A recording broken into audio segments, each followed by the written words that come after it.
Questo concerto di Vivaldi è un concerto anche poco eseguito e direi anche molto, molto, molto interessante e bello. La particolarità questa volta è il fatto che appunto i musicisti sono stati messi in cantoria, va bene, dove poi risiede anche il Callido, l'organo, e io sono entrato invece dalla parte della ovviamente del palco, del insomma, palco. dove solitamente si dirige, pubblico che è rimasto un po' così, ha visto il direttore d'orchestra rivolgersi Sì, esatto. verso la platea, verso il Di solito pubblico. si aspetta che arriva appunto l'orchestra con il direttore, eccetera. Invece l'orchestra era Invece- già pronta in cantoria, è arrivato il direttore. E in questo caso ho diretto appunto tutti i musicisti e l'organista, appunto con la parte di solito non si vede mai del direttore frontale verso il pubblico. Quindi era forse anche interessante vedere appunto anche i movimenti, la gestualità e la tecnica della direzione d'orchestra. Allora, cominciamo subito con questo concerto dei solisti di Radio Veneto 1 nella chiesa dei Santi Pietro e Paolo a Soligo con un concerto, il concerto per organo, violino e archi RV 541 e qui ovviamente Gianandrea Paoletta organista, violino solista Glauco Bertagnin. Ce lo ascoltiamo e poi torniamo in studio.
Il programma dei solisti di Radio Veneto 1 a Soligo è continuato dopo questo concerto per organo e violino Archi RV 541 con tutti gli orchestrali che sono scesi, sono tornati, diciamo così, nella loro postazione, e qui andremo ad ascoltare sempre Antonio Vivaldi, un concerto per 2 violini, maestro.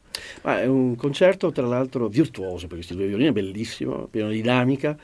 Parte in questa tonalità però molto brillante, che è la tonalità di La maggiore, e dopo un pieno, diciamo, orchestrale all'inizio, inizia poi il duo, il dialogo tra i 2 violini. In questo caso appunto il violinista bravissimo Glauco Bertagnin e la Fassetta, che appunto tra l'altro è una bravissima giovane violinista. Erika Fassetta, che sarà appunto con Glauco Bertagnin protagonista del concerto per 2 violini in La maggiore RV 519, solisti di Radio Veneto 1 diretti dal maestro Giorgio Sini in questo concerto di San Nicolò nella chiesa di Soligo. Ce lo ascoltiamo e poi torniamo in studio.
Siamo a metà di questo concerto e torniamo in Francia con Camille Saint-Saëns e l'Allegro appassionato, opera 43. L'Allegro appassionato è il primo lavoro scritto da Saint-Saëns dopo che si era sposato con Laurie-Émile Tuffaut nel 1875. Saint-Saëns diceva che scriveva la musica in modo naturale, come il melo produce le mele. E del resto cosa possiamo aspettarci se non un brano da innamorato che appunto racconta tutto l'amore per l'amata appena sposata da questo brano, da questo Allegro appassionato. Al violoncello solista il maestro Giuseppe Barutti, i solisti di Radio Veneto 1 diretti dal maestro Giorgio Sini.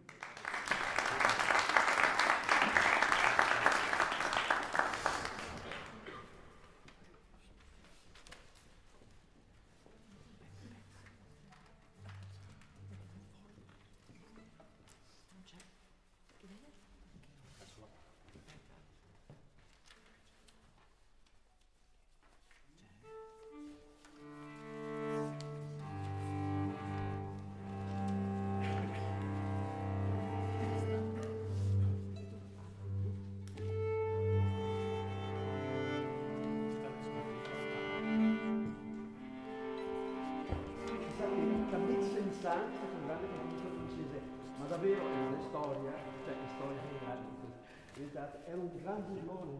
Nei suoi concerti spesso faceva sparire le parti, si vede che quest'anima geniale è da queste parti. È legge.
Andiamo ora in Austria, invece, con Johann Nepomuk Hummel, un autore che non è molto conosciuto, però è stato molto importante nella sua opera, soprattutto per quanto riguarda gli studi pianistici.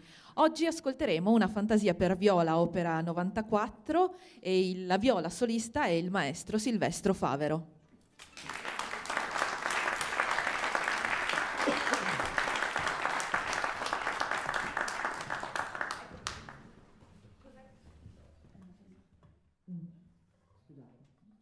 Cos'è quest'opera, questa fantasia? Allora, bisogna parlare un attimino di Hummel. Hummel allora ha scritto molto e aveva anche una sua teoria musicale.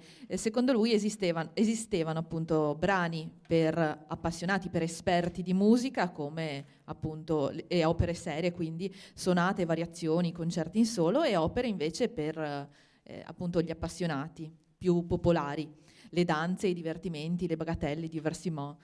Ecco, lui invece pensava anche ad un terzo genere, un po' tra i due, e quindi melodie di opere ben conosciute, di autori famosi, scelte per formare un ricco bouquet profumato e appunto anche bello da ascoltare, in cui l'autore, come un fiorista, sapesse arricchire con questi vari fiori presi da opere conosciute, con il suo tocco appunto da maestro. Questa è una fantasia, riconoscerete qualcosa di appunto già conosciuta, fantasia per viola, opera 94 di Johann Nepomuk Hummel, la viola solista è il maestro Silvestro Favero.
E torniamo in Italia con Antonio Bazzini, Reverie, una fantasticheria.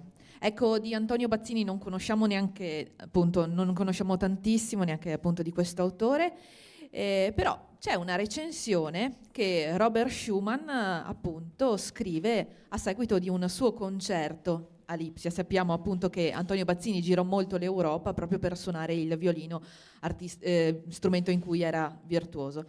Robert Schumann scrive: è italiano in tutto, nel senso migliore. Egli sembra venire non da un paese di questa terra, ma da un paese del canto, un paese sconosciuto, eternamente sereno. Così mi sembra talvolta ascoltando la sua musica. E ridò il benvenuto al maestro Glauco Bertagnin, violino solista in questa Reverie di Antonio Bazzini.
Signore e signori, i solisti di Radio Veneto 1 diretti dal maestro Giorgio Sini.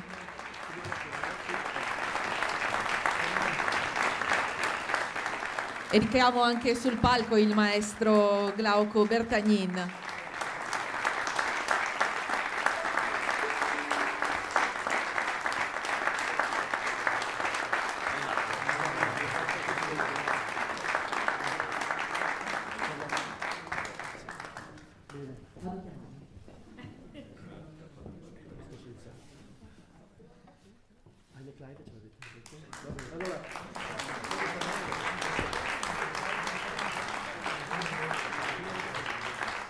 come augurio di Natale avremmo eseguirvi con i solisti di Radio Veneto 1, bravissimi musicisti, Eine kleine Nachtmusik di Mozart, però vorrei aspettare un attimo Bertolini, che sarà piacere di suonare anche con noi. È il bello della diretta, scusate.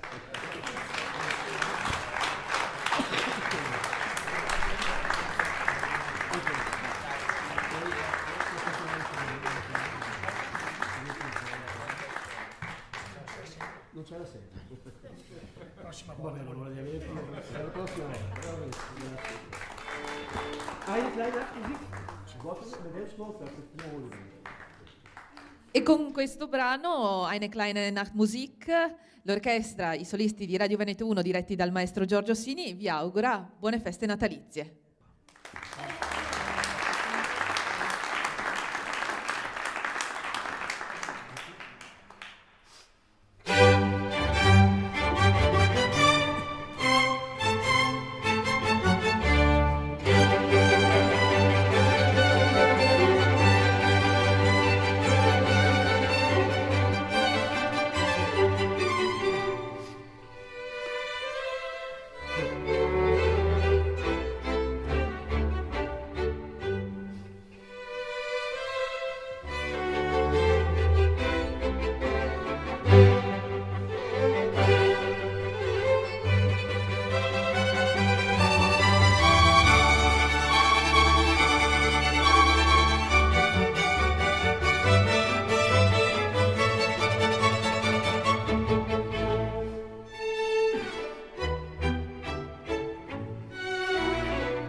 Signori, i solisti di Radio Veneto 1 diretti dal maestro Giorgio Sini.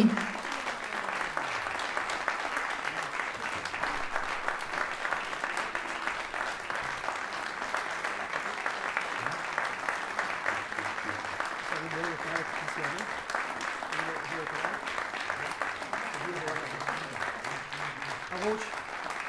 1, 2, 3. Buon Natale! Solisti di Radio Veneto 1. Grazie ancora.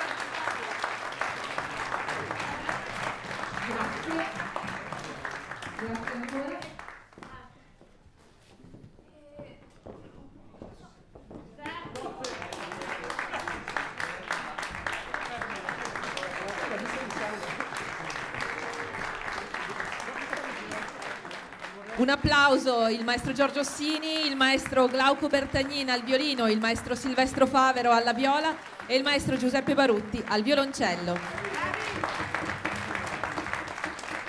Vorrei chiamare anche chi insomma, ha creato anche tutto questo, anche con fatica, perché non è facile in questi tempi realizzare cultura e fare cultura. Vorrei chiamare il direttore di Radio Veneto 1, appunto Roberto Zuppo.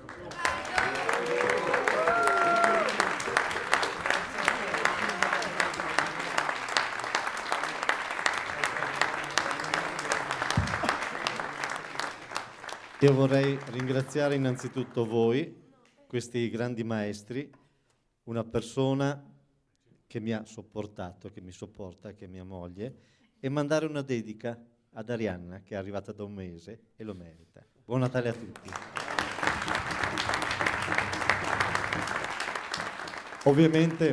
Ovviamente non ultimi tutti i ragazzi che ci hanno dato una mano, i ragazzi delle camere, i ragazzi della regia, i ragazzi del Teatro alle Voci, Roberta, che è stata bravissima e merita un applauso particolare. E grazie ancora. Grazie a tutti e buone feste di Natale.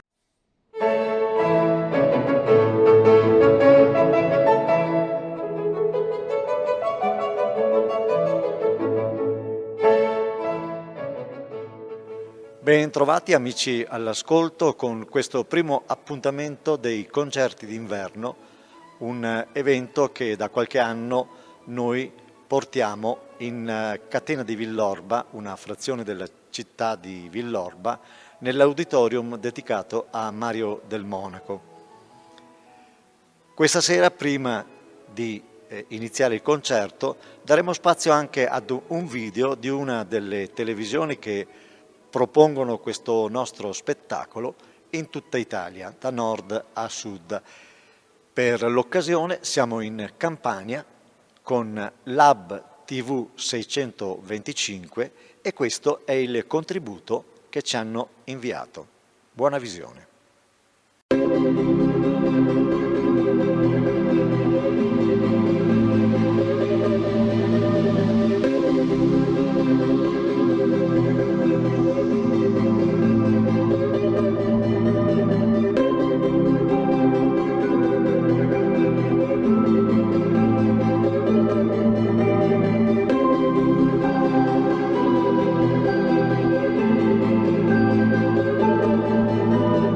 Salve a tutti, sono Antonella Oliviero, l'editore di Lab TV. Lab TV è un'emittente televisiva della Regione Campania, visibile sul canale 625 del digitale terrestre, ovunque streaming sul sito labtv.net e sulla pagina Facebook. Lab TV nasce nel 2017 con l'idea di fare un'informazione legata ai territori, l'informazione locale. Consta di 2 redazioni, una in provincia di Benevento, quindi a San Giorgio del Sannio, dove ci sono anche gli studi, e una ad Avellino. Lab TV quotidianamente, tramite i suoi giornalisti, racconta i fatti di attualità, di cronaca, di cultura che appunto accadono nelle nostre piccole realtà.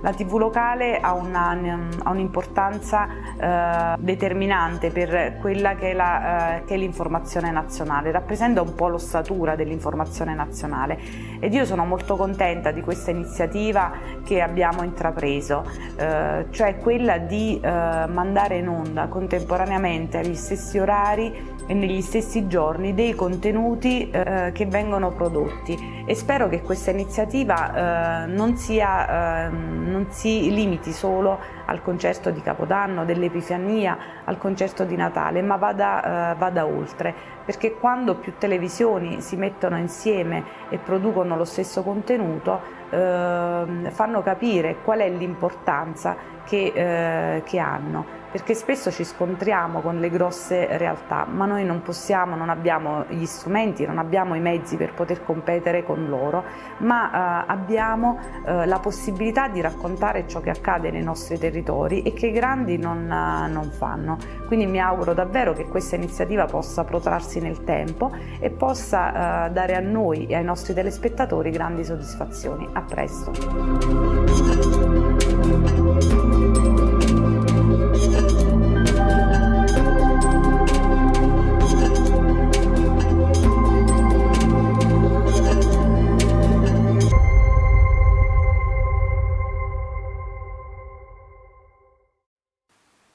E prima di iniziare con la parte musicale, con il concerto, è il caso di dare la parola per un saluto al sindaco di Villorba, l'avvocato Marco Serena, che da qualche anno ci ospita in questa manifestazione. Buonasera a tutti. È con piacere che anche quest'anno rinnoviamo l'appuntamento con l'Associazione Culturale Veneto 1 e che offriamo questa rassegna di meravigliosi concerti qui nell'Auditorium Mario Dal Monaco di Catena. Anno particolare quello che ci lasciamo alle spalle, ma io sono convinto che la musica, la bellezza e la cultura siano la chiave e la risorsa che noi italiani dobbiamo spendere per ripartire con convinzione. Con questa sicurezza auguro a tutti un buon 2021 e ripasso il microfono a Roberto Ghizzo. E dopo il saluto del signor sindaco, l'avvocato Marco Serena, uno sguardo al programma di questa serata. Iniziamo con Wolfgang Amadeus Mozart e la sua sonata numero 29 KV 305. Dopodiché di Niccolò Paganini il Cantabile. Si proseguirà con Franz Schubert e la sonatina opera 137 numero 3. Indy di Anton Dvorak, l'Umoresque opera 101 numero 7. Di Frédéric Chopin la Mazurka opera 68 numero 3. Dopodiché per piano solo, ancora di Frédéric Chopin, lo studio opera 10 numero 5. Di Béla Bartók, le 6 Romanian Dance. Infine di Johann Brahms, lo scherzo dalla sonata Fae. Ed eccoci alla parte musicale, al duo Enidra. Enidra significa nascere dall'acqua, sono le piante che nascono dall'acqua. Sabina Bakoldina in verità nasce a Mosca, capitale della Russia, mentre Aredion è nato a Fier in Albania, ma musicalmente e nella vita entrambi nascono proprio a Venezia. Sabina Bakoldina si è laureata in violino con il massimo dei voti al Conservatorio Benedetto Marcello di Venezia, come esattamente Aredion, per quanto riguarda appunto il pianoforte. Al suo talento anche la lode e la menzione speciale. Il duo Enidra.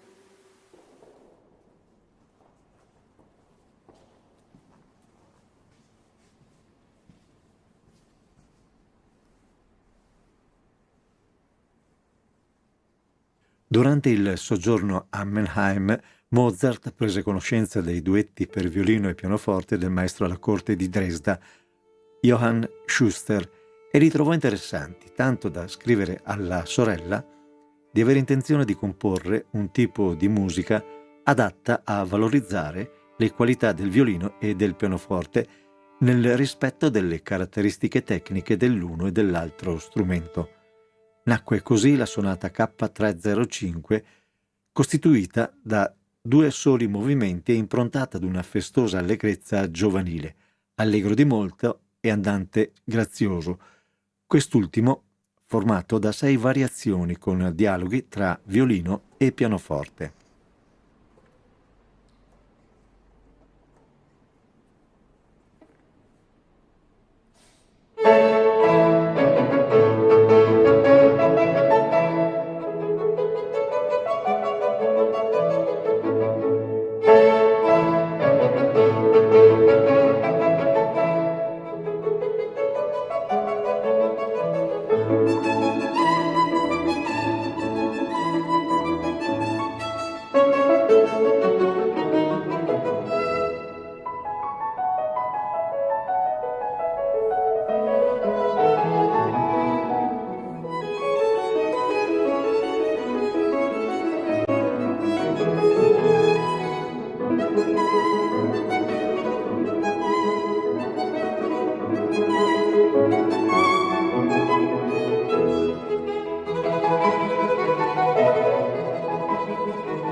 Il cantabile in re maggiore, presumibilmente composto per un'occasione speciale, è un pezzo che combina il fascino melodico con l'assoluta fedeltà alla forma e, sebbene di carattere completamente strumentale, possiede ancora la linea aggraziata tipica delle cavatine operistiche del suo tempo.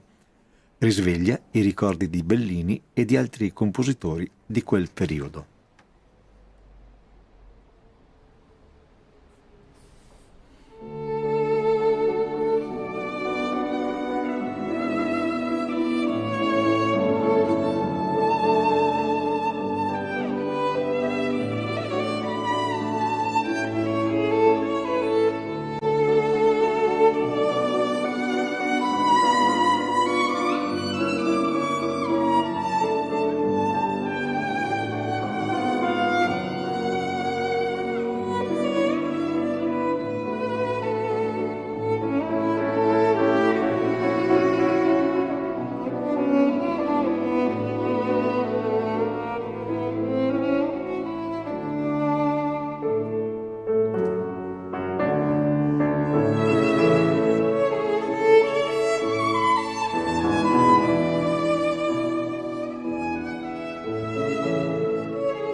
La sonata in sol minore, opera 137 numero 3, si apre con il primo movimento allegro, giusto con un giocoso scambio di ruoli tra prima parte e accompagnamento.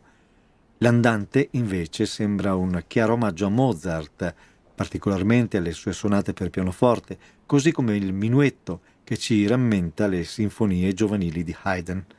Il conclusivo allegro moderato per raffinatezza melodica ci accompagna nei salotti della Vienna dell'adolescente Schubert. Il modello di riferimento sono sicuramente le sonate di Mozart, ma la brillantezza di alcuni passaggi ricorda anche la musica pianistica di Weber.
Dvořák passava l'estate con la famiglia in Boemia e iniziò con queste idee inedite a comporre un ciclo di composizioni brevi per pianoforte.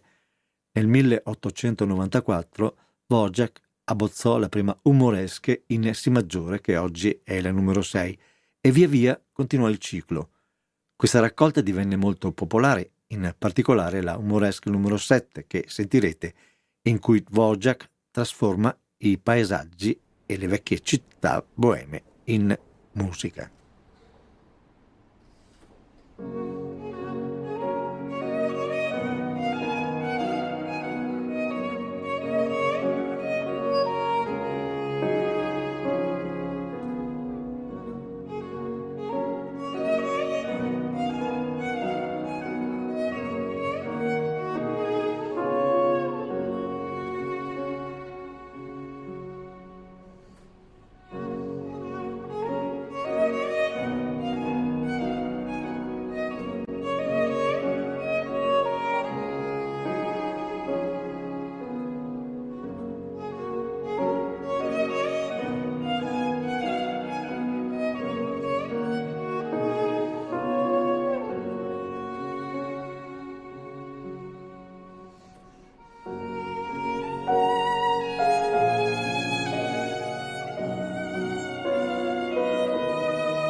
La Mazurka Opera 68 numero 3 di Chopin la si può definire un riassunto del dialetto musicale polacco.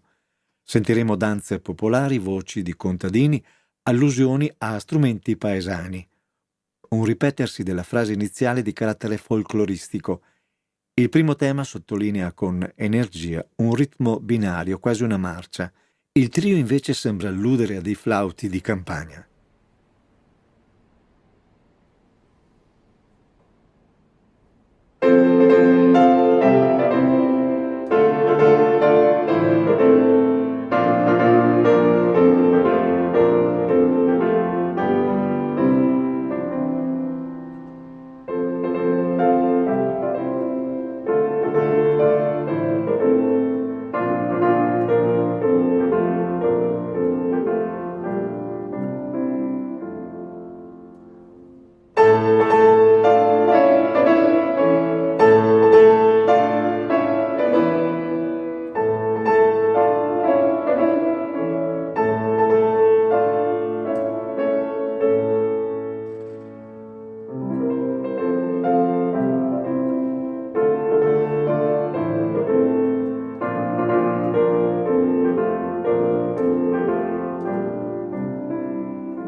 Lo studio Opera 10 numero 5 di Chopin, più che uno studio lo si può definire uno scherzo, ma non nel senso di genere musicale, ma nel senso di originario gioco, di burla. Liszt lo definì improvvisazione piccante e noteremo il carattere diverso degli altri studi dell'Opera 10. Sottolineiamo la difficoltà di questo studio con la scelta del compositore di usare solo i tasti neri del pianoforte, quasi si trattasse di una scommessa, vinta da Chopin, che ricavò questa sostanza musicale da solo 5 note.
Un esempio dell'intelligenza e del gusto del Bartók folcloristico si può cogliere nelle 7 brevi danze popolari rumene composte per pianoforte nel 1915 e trascritte poi per orchestra nel 1917. Sono componimenti piacevoli e musicalmente estroversi nei loro ritmi caratteristici, rispettosi dei costumi della comunità e della regione di origine. Yakul Ku Bata, danza del bastone, Braul, danza della fascia, Pelok, danza sul posto, Bucemeana, danza del corno, Porga romanesca, polka rumena, Murantel, danza veloce e Muraltel ancora, danza veloce.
Johann Brahms, Sonata a Fa.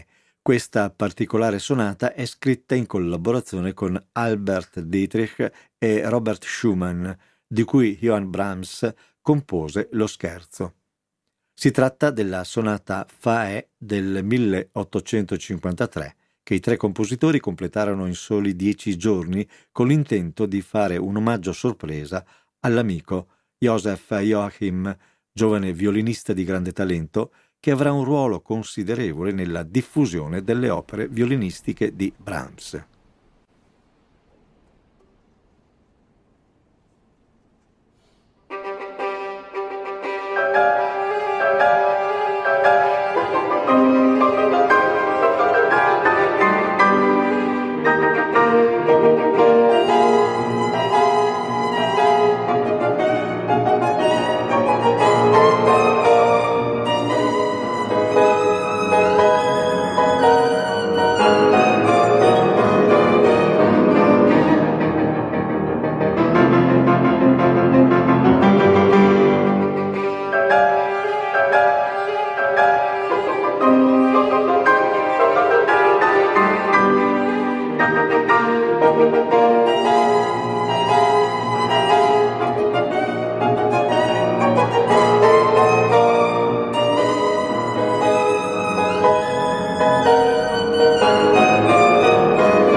Signore e signori, buonasera, bentrovati in questa occasione.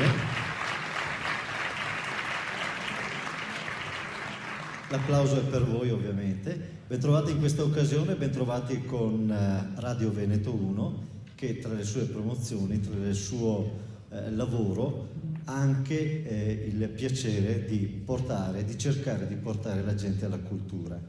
La nostra terra ha fatto nascere la musica che ascoltiamo, musica che di generazione in generazione è diventata la musica classica dei giorni nostri.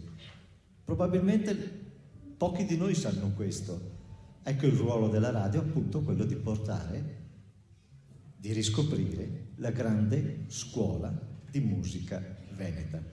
Non mi dilungo oltre perché siamo anche in ritardo. Io vorrei invitare l'assessore alla cultura del comune di Treviso, che ha sposato questa nostra idea, ci ha messo a disposizione il teatro comunale e noi cercheremo di rispondere come sappiamo, con semplicità e con i fatti. Il saluto, a nome di tutti i politici presenti che saluto, lo lasciamo all'assessore Franchini. Grazie.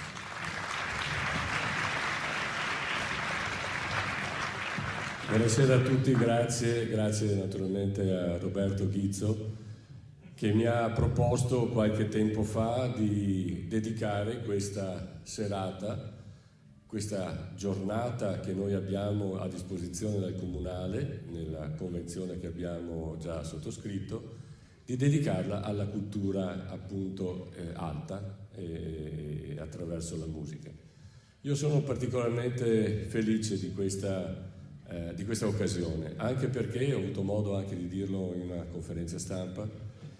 Questa serata in realtà non nasce così come un'idea di Roberto Ghizzo, ma nasce dalla sua capacità di mettere insieme le forze produttive, le forze anche sociali di questa città, in un'idea di rete che la nostra amministrazione coltiva da tempo e cerca di portare avanti. Queste forze sono qui rappresentate dal Presidente e segretario del CNA e dal Renato Salvatori di Ascom, quindi anche per loro credo sia un'occasione importante. Io ho avuto modo di sottolineare quanto sia importante che le forze produttive, quelle più attive, quelle più presenti nella città, diano anche il segno di una vicinanza agli aspetti culturali di una Treviso che sta cambiando veramente anche attraverso la cultura. Quindi il mio è un ringraziamento davvero sentito. Porto naturalmente i saluti dell'intera amministrazione, del sindaco Manillo e spero che veramente questa serata sia per il lavoro di Roberto e per la partecipazione delle forze produttive sia veramente la prima di una lunga serie. Grazie.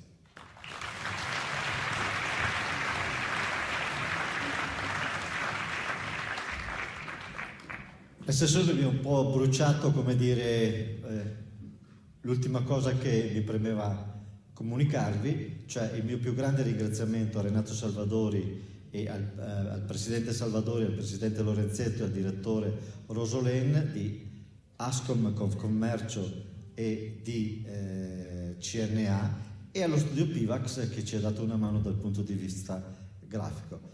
Se è stata possibile questa serata lo si deve anche a loro, al loro lavoro, alla loro collaborazione per la cultura.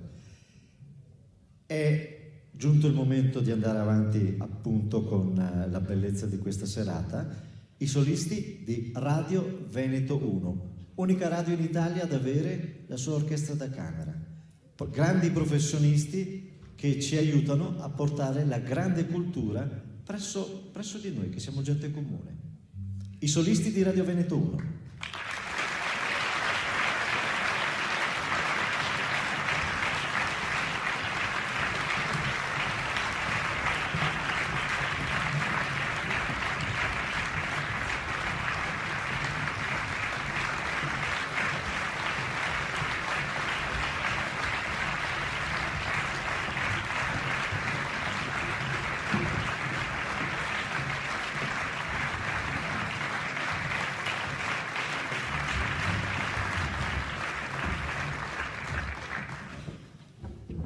Questo gruppo nasce da un'idea del sottoscritto condivisa da Giorgio Sini, il direttore, e condivisa anche con un maestro che questa sera finalmente è ritornato con noi, Enzo Ligresti. Siamo partiti sostanzialmente noi tre. Quindi è il momento del direttore Giorgio Sini.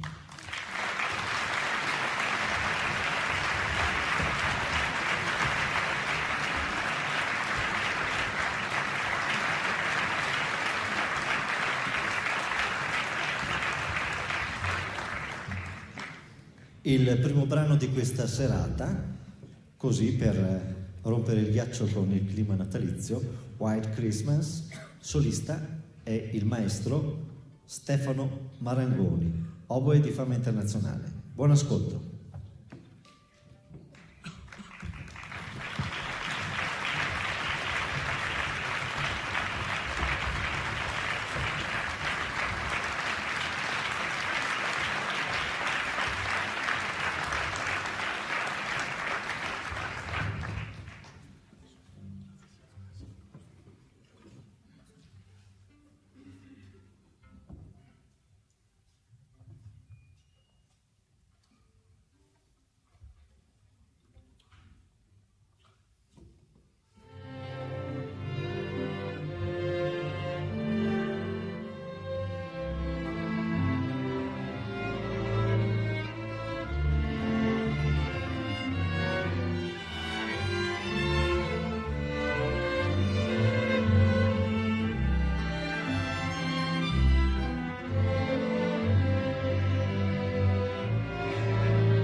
in Francia.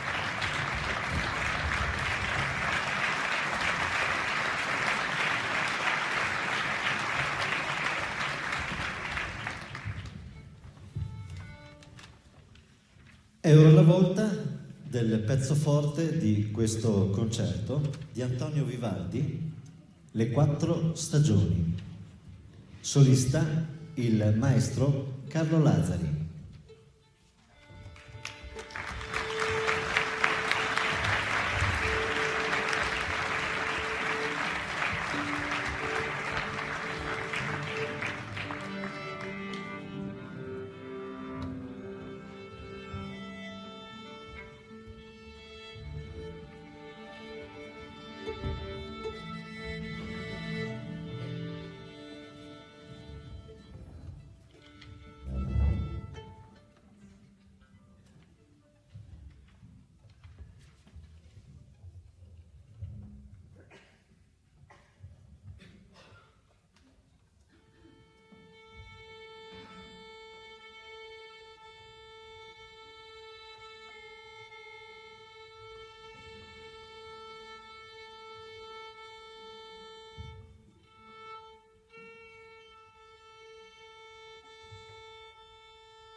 Antonio Vivaldi, concerto R 419, Giuseppe Baruttino violoncello.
Mi devo scusare per essermi assentato un attimo, però va bene così. Ne valeva la pena non interrompere questa magica atmosfera. Il maestro Barutti è uno, a detta dei suoi colleghi, dei più grandi violoncellisti d'Italia e penso ne abbia data ampia dimostrazione.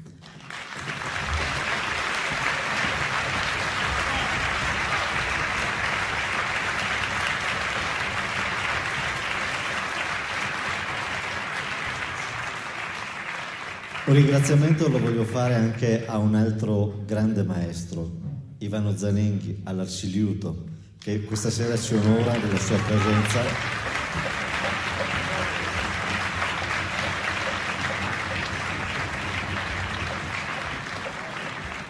Facendo nel ruolo del basso continuo. Tocca adesso ad altri due grandi nostri maestri, sempre il solista professor Carlo Lazzari, assieme alla viola di Silvestro Favaro, un'altra grande viola. Da loro ascolteremo di Handel Halvorsen la passacaglia per violino e viola, nella versione per violino e viola. Buon ascolto.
Ecco il senso del lavoro della nostra radio, quella di riportare alla conoscenza della grande scuola di musica veneta, la grande scuola che è stata dimenticata. Conosciamo la scuola russa, conosciamo la scuola viennese, la scuola tedesca. Questa è la nostra grande scuola, la prima scuola, la scuola delle scuole, perché tutti hanno imparato da noi nel fare musica, nel fare questo tipo di musica. Questa è l'ultima generazione di grandissimi artisti e di una grandissima tradizione, grandi professionisti, giovani promettentissimi che ci regalano queste emozioni, queste sensazioni. Grazie a voi tutti.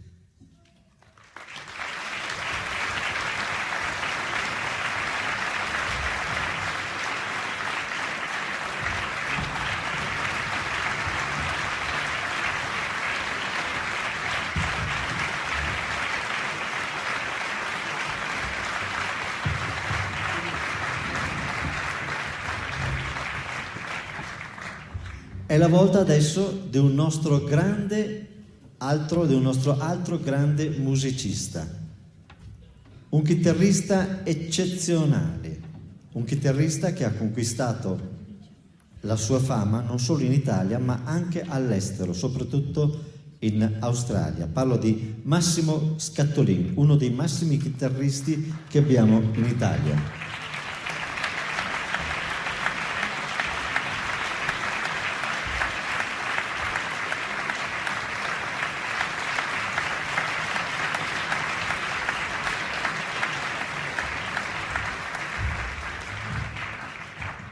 Da lui un paio di brani. Iniziamo con Memory of Spain, dopodiché seguirà In Tango. Buon ascolto.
Massimo Scattolini.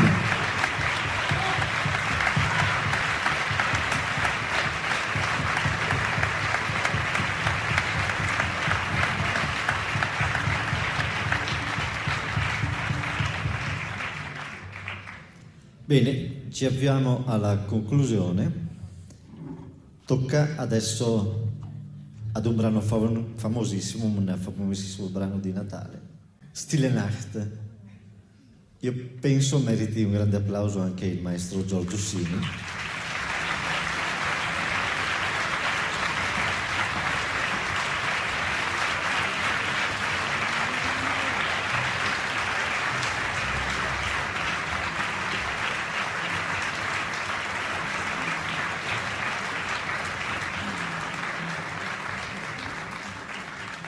Che ha diretto un gruppo di ragazzi, se vi permettete, davvero eccezionali.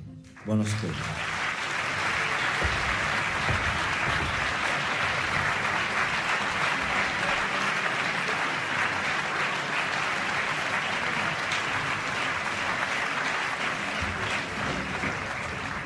All'oboe il maestro Stefano Marangoni.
Radio Veneto 1 vi auguro buon Natale!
I solisti vi presentano come bis il Temporale di Vivaldi, ma vorrei fare anche un ringraziamento e un complimento alla professoressa Elena Borgo che ha arrangiato i 2 brani di Natale proprio per voi.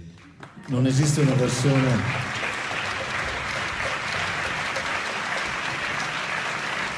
per archi e ha fatto un lavoro davvero eccellente.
Io direi di invitare sul palco anche il maestro Massimo Scattolin per un sontuoso applauso.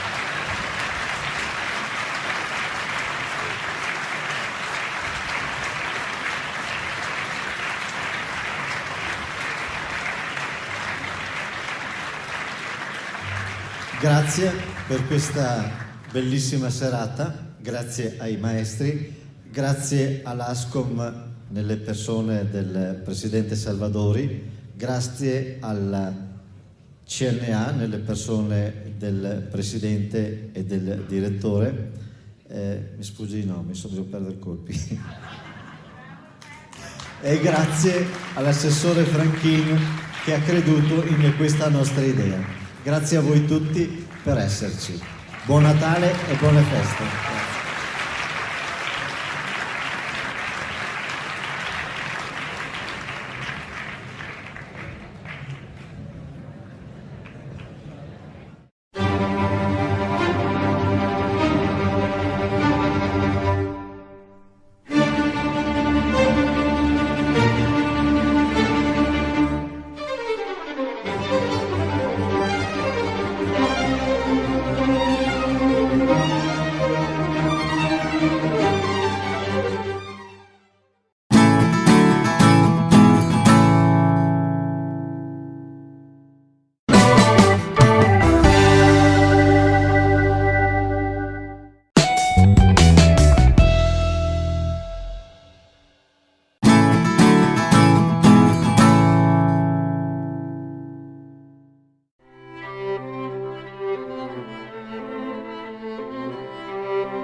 Signore e signori, buonasera, sono Roberto Ghizzo, sono il responsabile di Radio Veneto 1, un'emittente trevigiana che da oltre 40 anni invade le frequenze, le nostre frequenze e la vostra tranquillità probabilmente, ma è anche l'unica emittente che svolge attività di informazione di interesse generale del nostro territorio e una delle 3 d'Italia. Nel nostro palinsesto è prevista anche la cultura.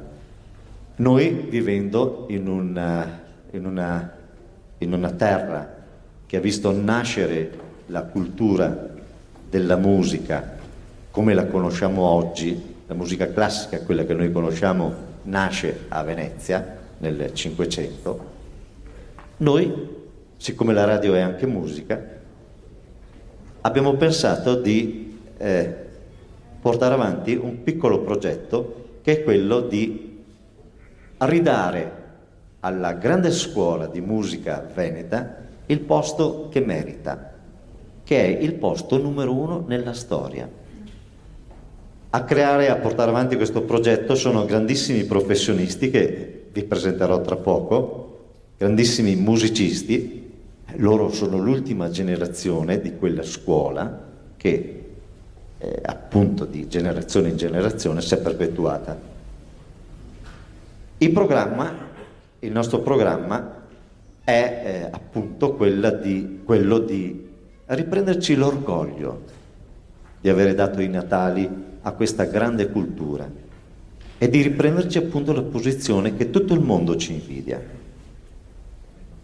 Vittorio Veneto ne sa qualcosa, ha espresso delle grandi autorità per quanto riguarda la musica, ne parleremo più avanti. Intanto mi permetto di invitare il padrone di casa, il sindaco di Vittorio Veneto, il dottor Roberto Tonon, e di invitare l'ingegner Marson, presidente della Fondazione Minucci, che porta avanti diciamo quello che è il museo Minucci De Carlo, e il museo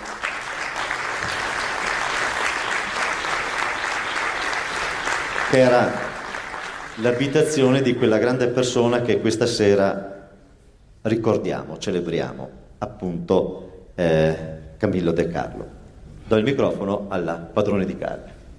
Grazie, buonasera a tutti, un benvenuto intanto a tutte le autorità civili e militari, mi permetto soprattutto i colleghi, i sindaci che sono presenti questa sera, oltre a tutti i cittadini e agli amici musicisti.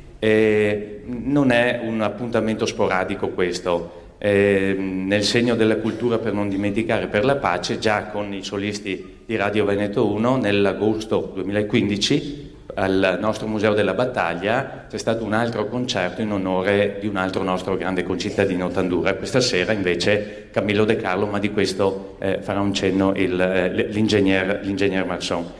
Io mi permetto di ringraziare molto sentitamente Radio Veneto 1 nella persona dell'amico Roberto Ghizzo per l'opera che sta portando avanti e, se posso, da appassionato amante di musica, anche una veloce scorsa al programma, nel senso che sembra quasi ritagliato su misura per Vittorio Veneto, se posso dire, perché quando si suona Vivaldi, e molti in sala sanno che l'autore il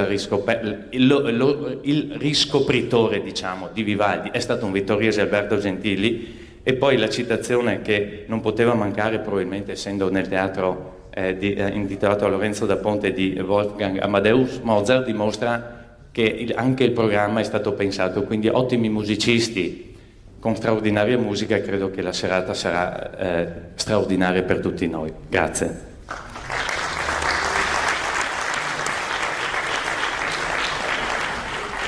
Grazie della sensibilità e della competenza dimostrata. La parola adesso all'ingegner Marson, presidente ad honorem della Fondazione Minucci e nipote del fondatore di questo bellissimo museo. Museo della Battaglia di Vittorio. Allora, innanzitutto un ringraziamento di cuore a quanti hanno organizzato questo evento. Il 6 di aprile dell'anno 1892 a Venezia nasceva Giacomo Camillo De Carlo. un personaggio che ha segnato la storia del secolo trascorso, le cui vicende umane ben esemplificano gli avvenimenti tumultuosi e proteiformi che ne scandirono quegli anni, ma anche una figura animata da una ricerca assidua, ardente verso la bellezza. Bellezza vissuta non solo quale sprone d'annunziano, quanto piuttosto sentita come sorgente di vita per il presente quotidiano, ma forse verso l'eterno. Il 28 di marzo del 1968, qui a Vittorio Veneto, proprio nel palazzo di fronte a questo edificio, al teatro, moriva Giacomo da Camillo De Carlo. E già da 2 anni era mio ardente desiderio poter ricordare e celebrare questo anniversario, possibilmente attraverso un libro che parlasse di lui. Certo, un impegno non da poco per la fondazione non a fini di lucro. Poter portare avanti una pubblicazione non era facile con fondi propri, visto anche i bilanci abbastanza rissicati di ogni anno. Comunque questo è stato portato avanti anche senza rinunciare al ciclo di eventi, di concerti, di incontri, proprio per tener vivo lo spirito del palazzo e senza dimenticare anche la valorizzazione del patrimonio e il riordino delle norme materiale, documentale, ivi presente. Ecco, questo lavoro è stato portato a compimento, il libro è pronto e verrà presentato fra poco, venerdì 20 aprile alle ore 18:30 nel Salone del Palazzo. Questo sforzo, questo mio sogno ha trovato compimento grazie all'impegno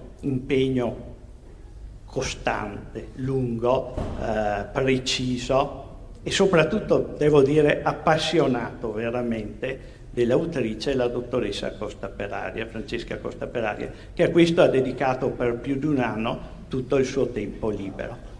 Ella riesce a mostrare tutta una sequela di tesori che palpitano nelle stanze di questa antica dimora, ma soprattutto ha svelato dalle tenebre dell'oblio tante testimonianze e tante memorie che giacevano nascoste. Memorie di chi? Delle 2 persone che sono state artefici di questo palazzo, l'arcivescovo Minuccio Minucci, che lo volle far costruire al volgere del XVI secolo, e colui che per ultimo lo abitò, Giacomo Camillo De Carlo, il quale lo rese vivo in un'estasi di bellezza. Ecco, il libro è pronto e in questa occasione voglio donare una copia di questo libro, anzi, vi dico la verità, la prima copia, perché è uscito da poche ore questo libro. Voglio donarlo al sindaco di Vittorio Veneto. E questo voglio che sia una testimonianza per tutti, e questo è un mio ardente desiderio. Quale? Questo libro che parla del palazzo Minucci De Carlo, testimonianza di questa gemma preziosa e fulgida che può adornare di bellezza nella storia e nell'arte la corona preziosa che cinge la città di Vittorio Veneto. Grazie.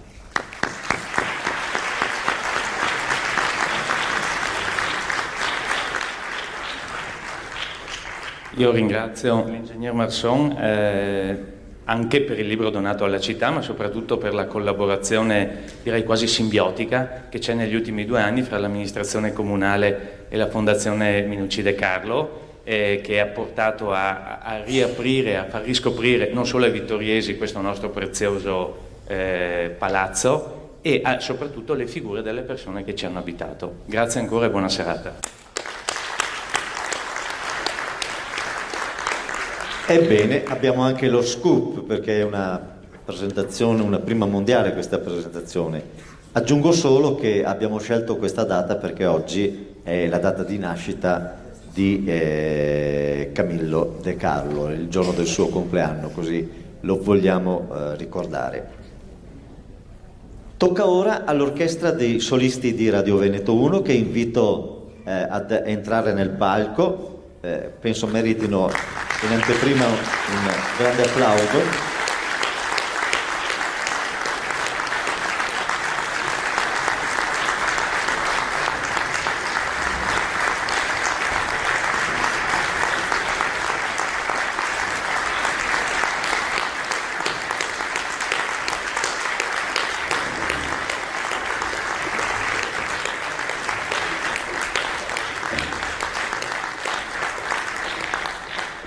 Grandi professionisti e giovani promettenti.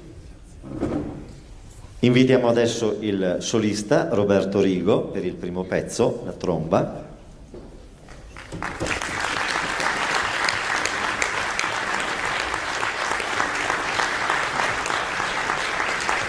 E il maestro Giorgio Sini, il direttore.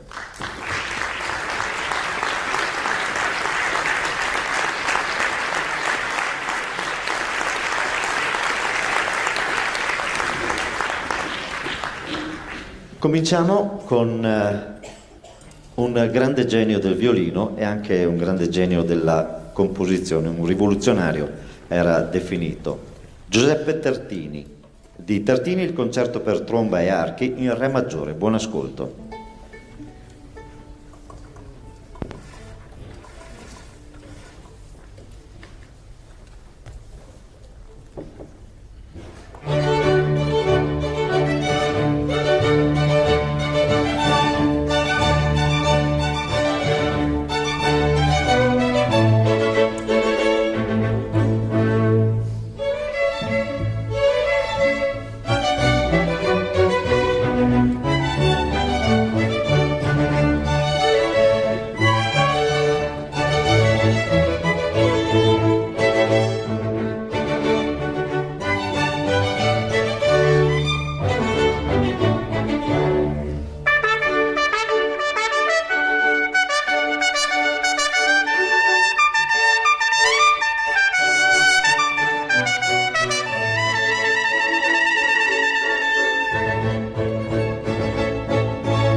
Nella serata dedicata alla medaglia d'oro a Camillo De Carlo non poteva mancare un saluto ad un altro grande protagonista, ad un'altra grande personalità della cultura di Vittorio Veneto, quale il professor Alberto Gentili, citato appunto dal sindaco prima.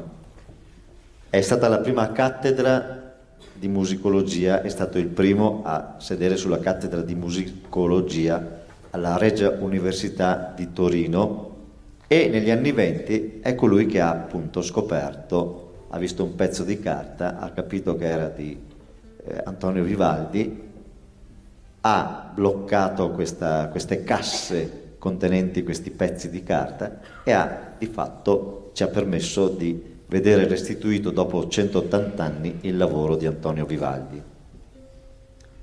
Appunto di Antonio Vivaldi il concerto in La maggiore, 419 per violoncello e orchestra, al violoncello un altro grande professionista, il maestro Giuseppe Barutti. Dicono i suoi colleghi, non lo so se lui lo sa, ma i suoi colleghi dicono sia il più grande violoncellista che abbiamo in Italia. Ascoltatelo.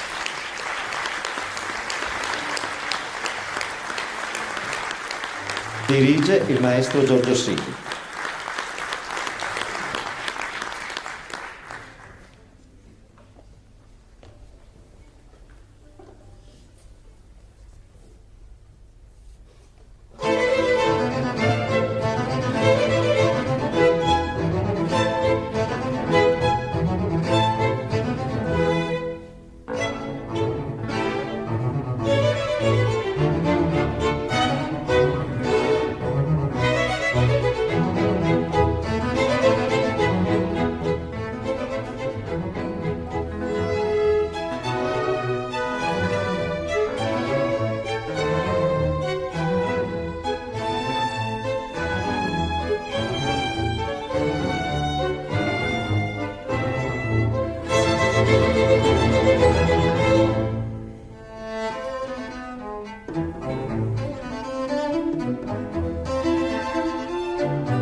davvero emozionante, grazie maestro. E sempre di Antonio Vivaldi, un altro grande pezzo. Avrete ascoltato al basso continuo uno strumento che non si vede moltissime volte. Questa sera abbiamo il solista, il maestro Ivano Zanenghi, già arcidiuto anche dei Berliner, quindi non proprio nessuno, e un secondo pezzo di Vivaldi, sempre in onore anche del professor Gentili, sarà questo concerto RV 93 per liuto ed archi, solista Ivano Zanenghi, i solisti di Radio Veneto 1 diretti dal maestro Giorgio Seghi. Buon ascolto.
una folata di internazionalità. Camillo De Carlo, basta visitare la sua casa qui di fronte, il museo, era cittadino del mondo. Anche la nostra musica, come vi abbiamo detto, la Scuola Grande di musica alla Veneta, è musica che ha contaminato il mondo. Mi permetto così di dirlo scherzosamente e di considerare, perché il prossimo brano è un brano di Johann Sebastian Bach. Penso saprete che durante il periodo dell'oblio di Vivaldi gli unici brani che esistevano erano i brani trascritti da Johann Sebastian Bach. E appunto di Johann Sebastian Bach vi presentiamo il terzo concerto brandeburghese, che considero sia in linea con la musica nostra, cioè la musica di Vivaldi. Il terzo concerto brandeburghese, i solisti di Radio Veneto 1, dirige il maestro Giorgio Sini. Buon ascolto.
Mi pare ci stiamo davvero divertendo.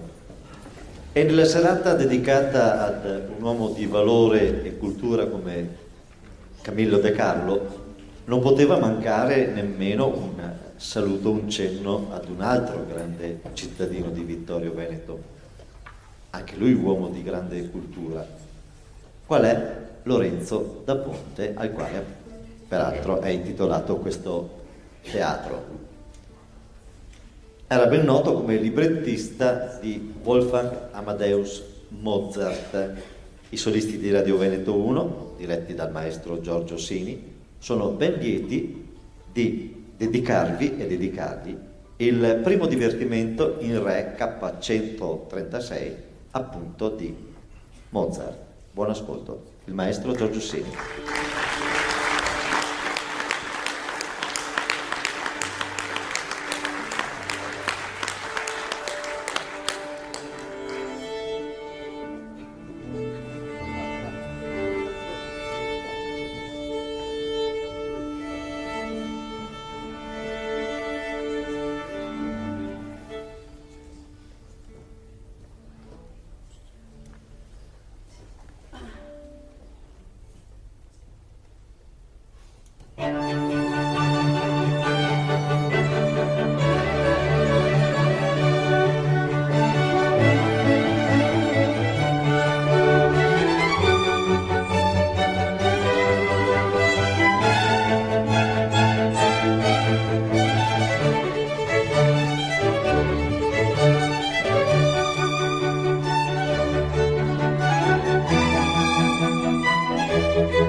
Un altro squillo di tromba per commemorare e ricordare Camillo De Carlo, ovviamente, come soldato, le sue gesta di coordinatore dell'intelligence dietro le linee nemiche nel conflitto del 15-18. Come lui, però, un altro grande soldato ha avuto Vittorio Veneto, collega appunto nelle operazioni di intelligence, il tenente Alessandro Tandura. Lo saprete, è il primo militare al mondo a lanciarsi con il paracadute in missione di guerra. È stato davvero un grande. Uno squillo di tromba in ricordo di entrambi, con il concerto per tromba in re maggiore di Giuseppe Torelli. Solista il maestro Roberto Rigo. I solisti di Radio Veneto 1.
Camillo De Carlo era anche uomo di grandi relazioni, moltissime le sue amicizie nell'alta nobiltà, frequentava i più eleganti salotti e moltissimi intellettuali dell'epoca.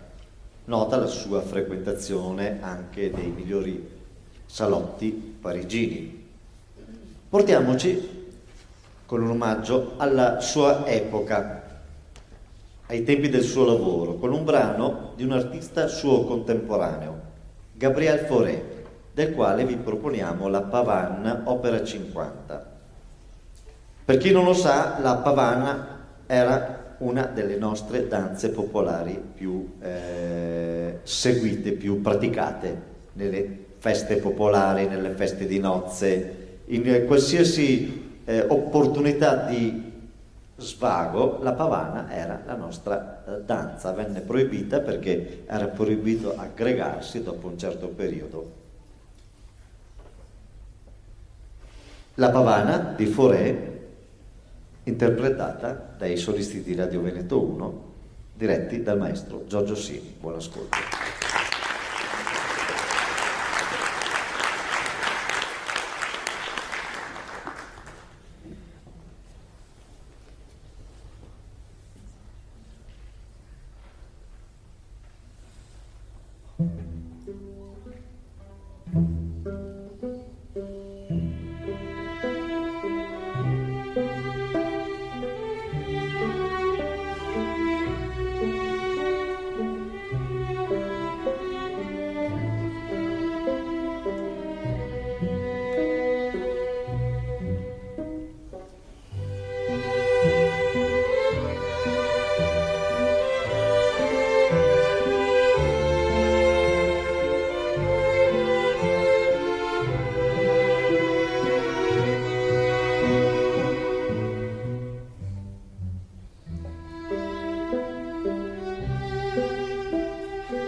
Siamo arrivati alla conclusione, il nostro saluto finale lo posiamo sulle ali di un cigno, lo posiamo idealmente appunto sulle ali di un cigno, invitandolo a salire lassù, più su, più su, più su, più in alto, sulle ali della cultura.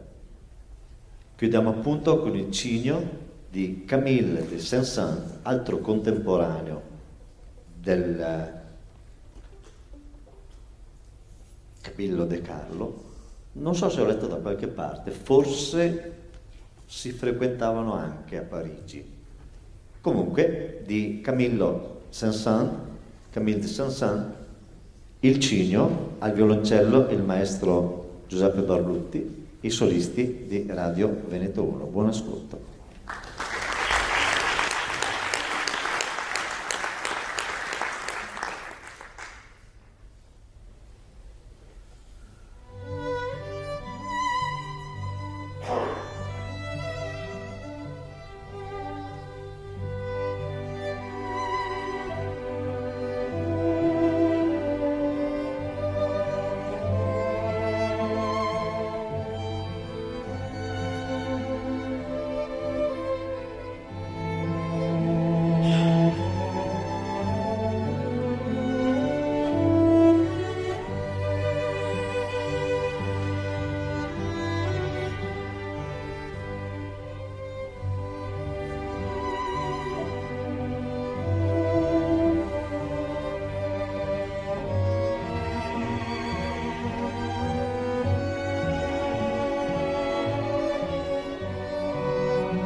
Super.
Mozart, divertimento, terzo tempo, senza ritornello.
I solisti di Radio Veneto 1 vi ringraziano.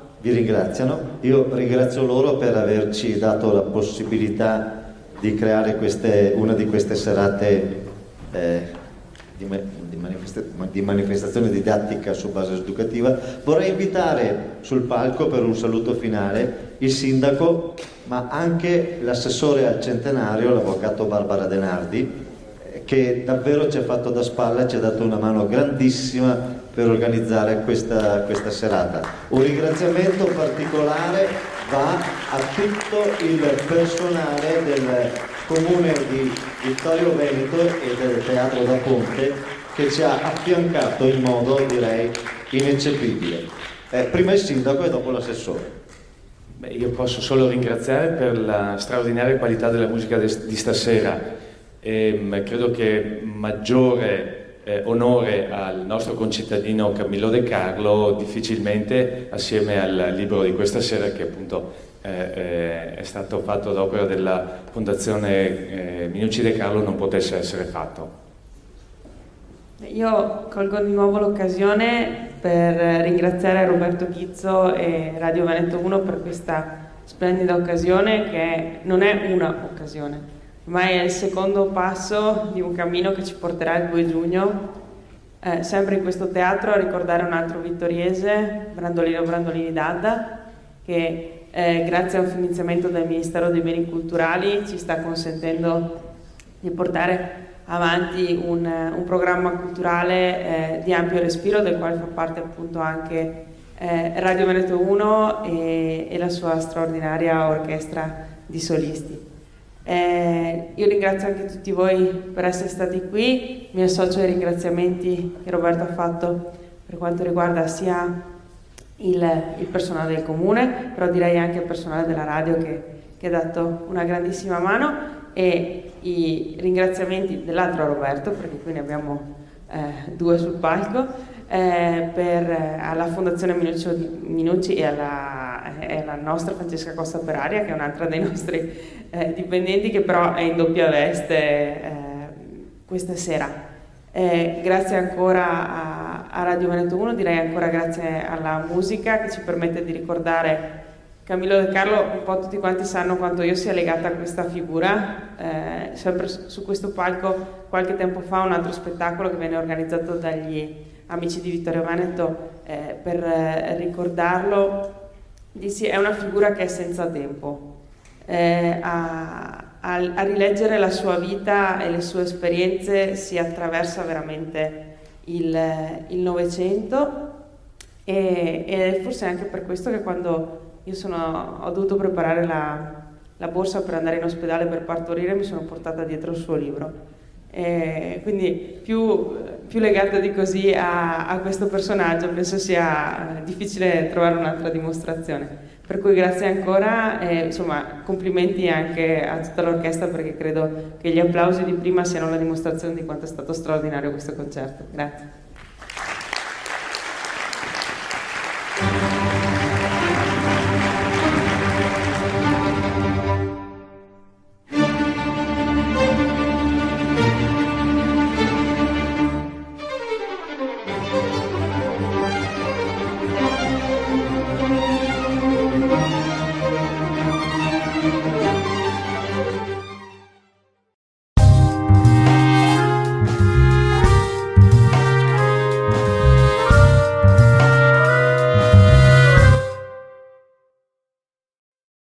Ben ritrovati di nuovo a tutti da Mattia Zanardo, a tutti gli amici di Radio Veneto 1, questo nuovo spazio di approfondimento. Ben trovato a chi ci segue in audio sui nostri 97 e 500, e anche poi a chi ci guarda invece in video sui nostri canali, sulla nostra social, la nostra pagina Facebook, un nuovo spazio di approfondimento dedicato al mondo del lavoro, dell'economia trevigiana, in questa modalità che ormai abbiamo imparato a conoscere in questi mesi di collegamenti online.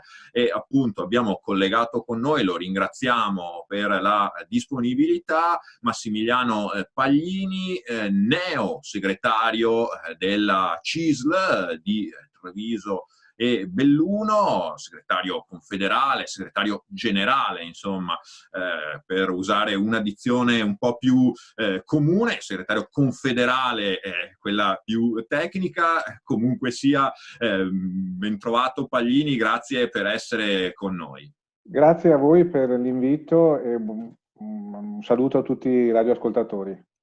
Il suffisso neo è ancora valido perché Massimiliano Paglini ha assunto l'incarico, è stato eletto appunto al segretario generale da neanche un mese, insomma, il 13 novembre scorso, giusto?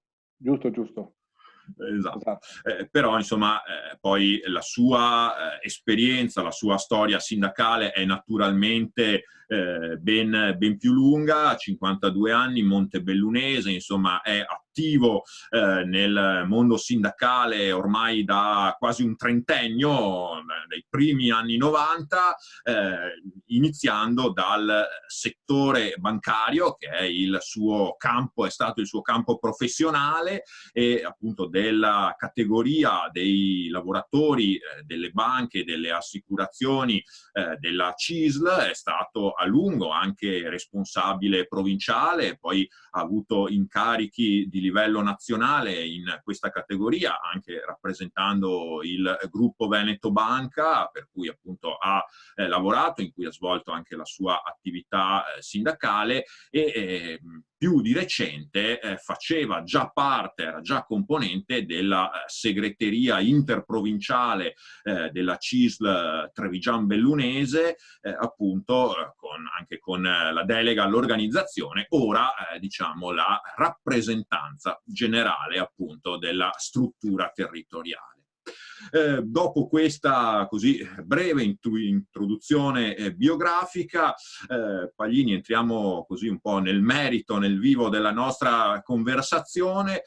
Intanto le chiedo subito, insomma, come sta andando. Come dicevamo, non c'era bisogno di ambientamento, lei conosceva già bene la struttura, la macchina, ecco, insomma, questo primo mese come proprio un primissimo bilancio. Direi che è un'ottima partenza, non perché sia solo io che ho contribuito a questo risultato, ma perché la squadra che abbiamo costituito, che abbraccia competenze e rappresenta un ampio spettro della nostra realtà confederale, delle categorie e dei settori economici, è una squadra di tutto rilievo che ci ha messo in condizione di poter partire speditamente. Posso dire, mi sembra già di essere nel ruolo da più di un mese, proprio perché i temi sono tantissimi, le questioni sul tappeto altrettante, sia su Belluno che su Treviso, e devo dire che la risposta anche da parte della nostra organizzazione, della nostra gente, è significativa rispetto a questo avvio di attività, quindi è molto positivo anche il giudizio interno. E anche sulla squadra ci torneremo tra poco, appunto per cercare di farci spiegare anche alcune novità che avete voluto introdurre. Prima però vorrei chiederle, insomma, un rapido quadro generale della situazione, naturalmente anche nel campo del lavoro e delle imprese, dell'economia trevigiana e bellunese, insomma, per dirla così anche con una formula piuttosto stringata: che Natale attende i lavoratori di Treviso di Belluno? È un Natale di sacrifici.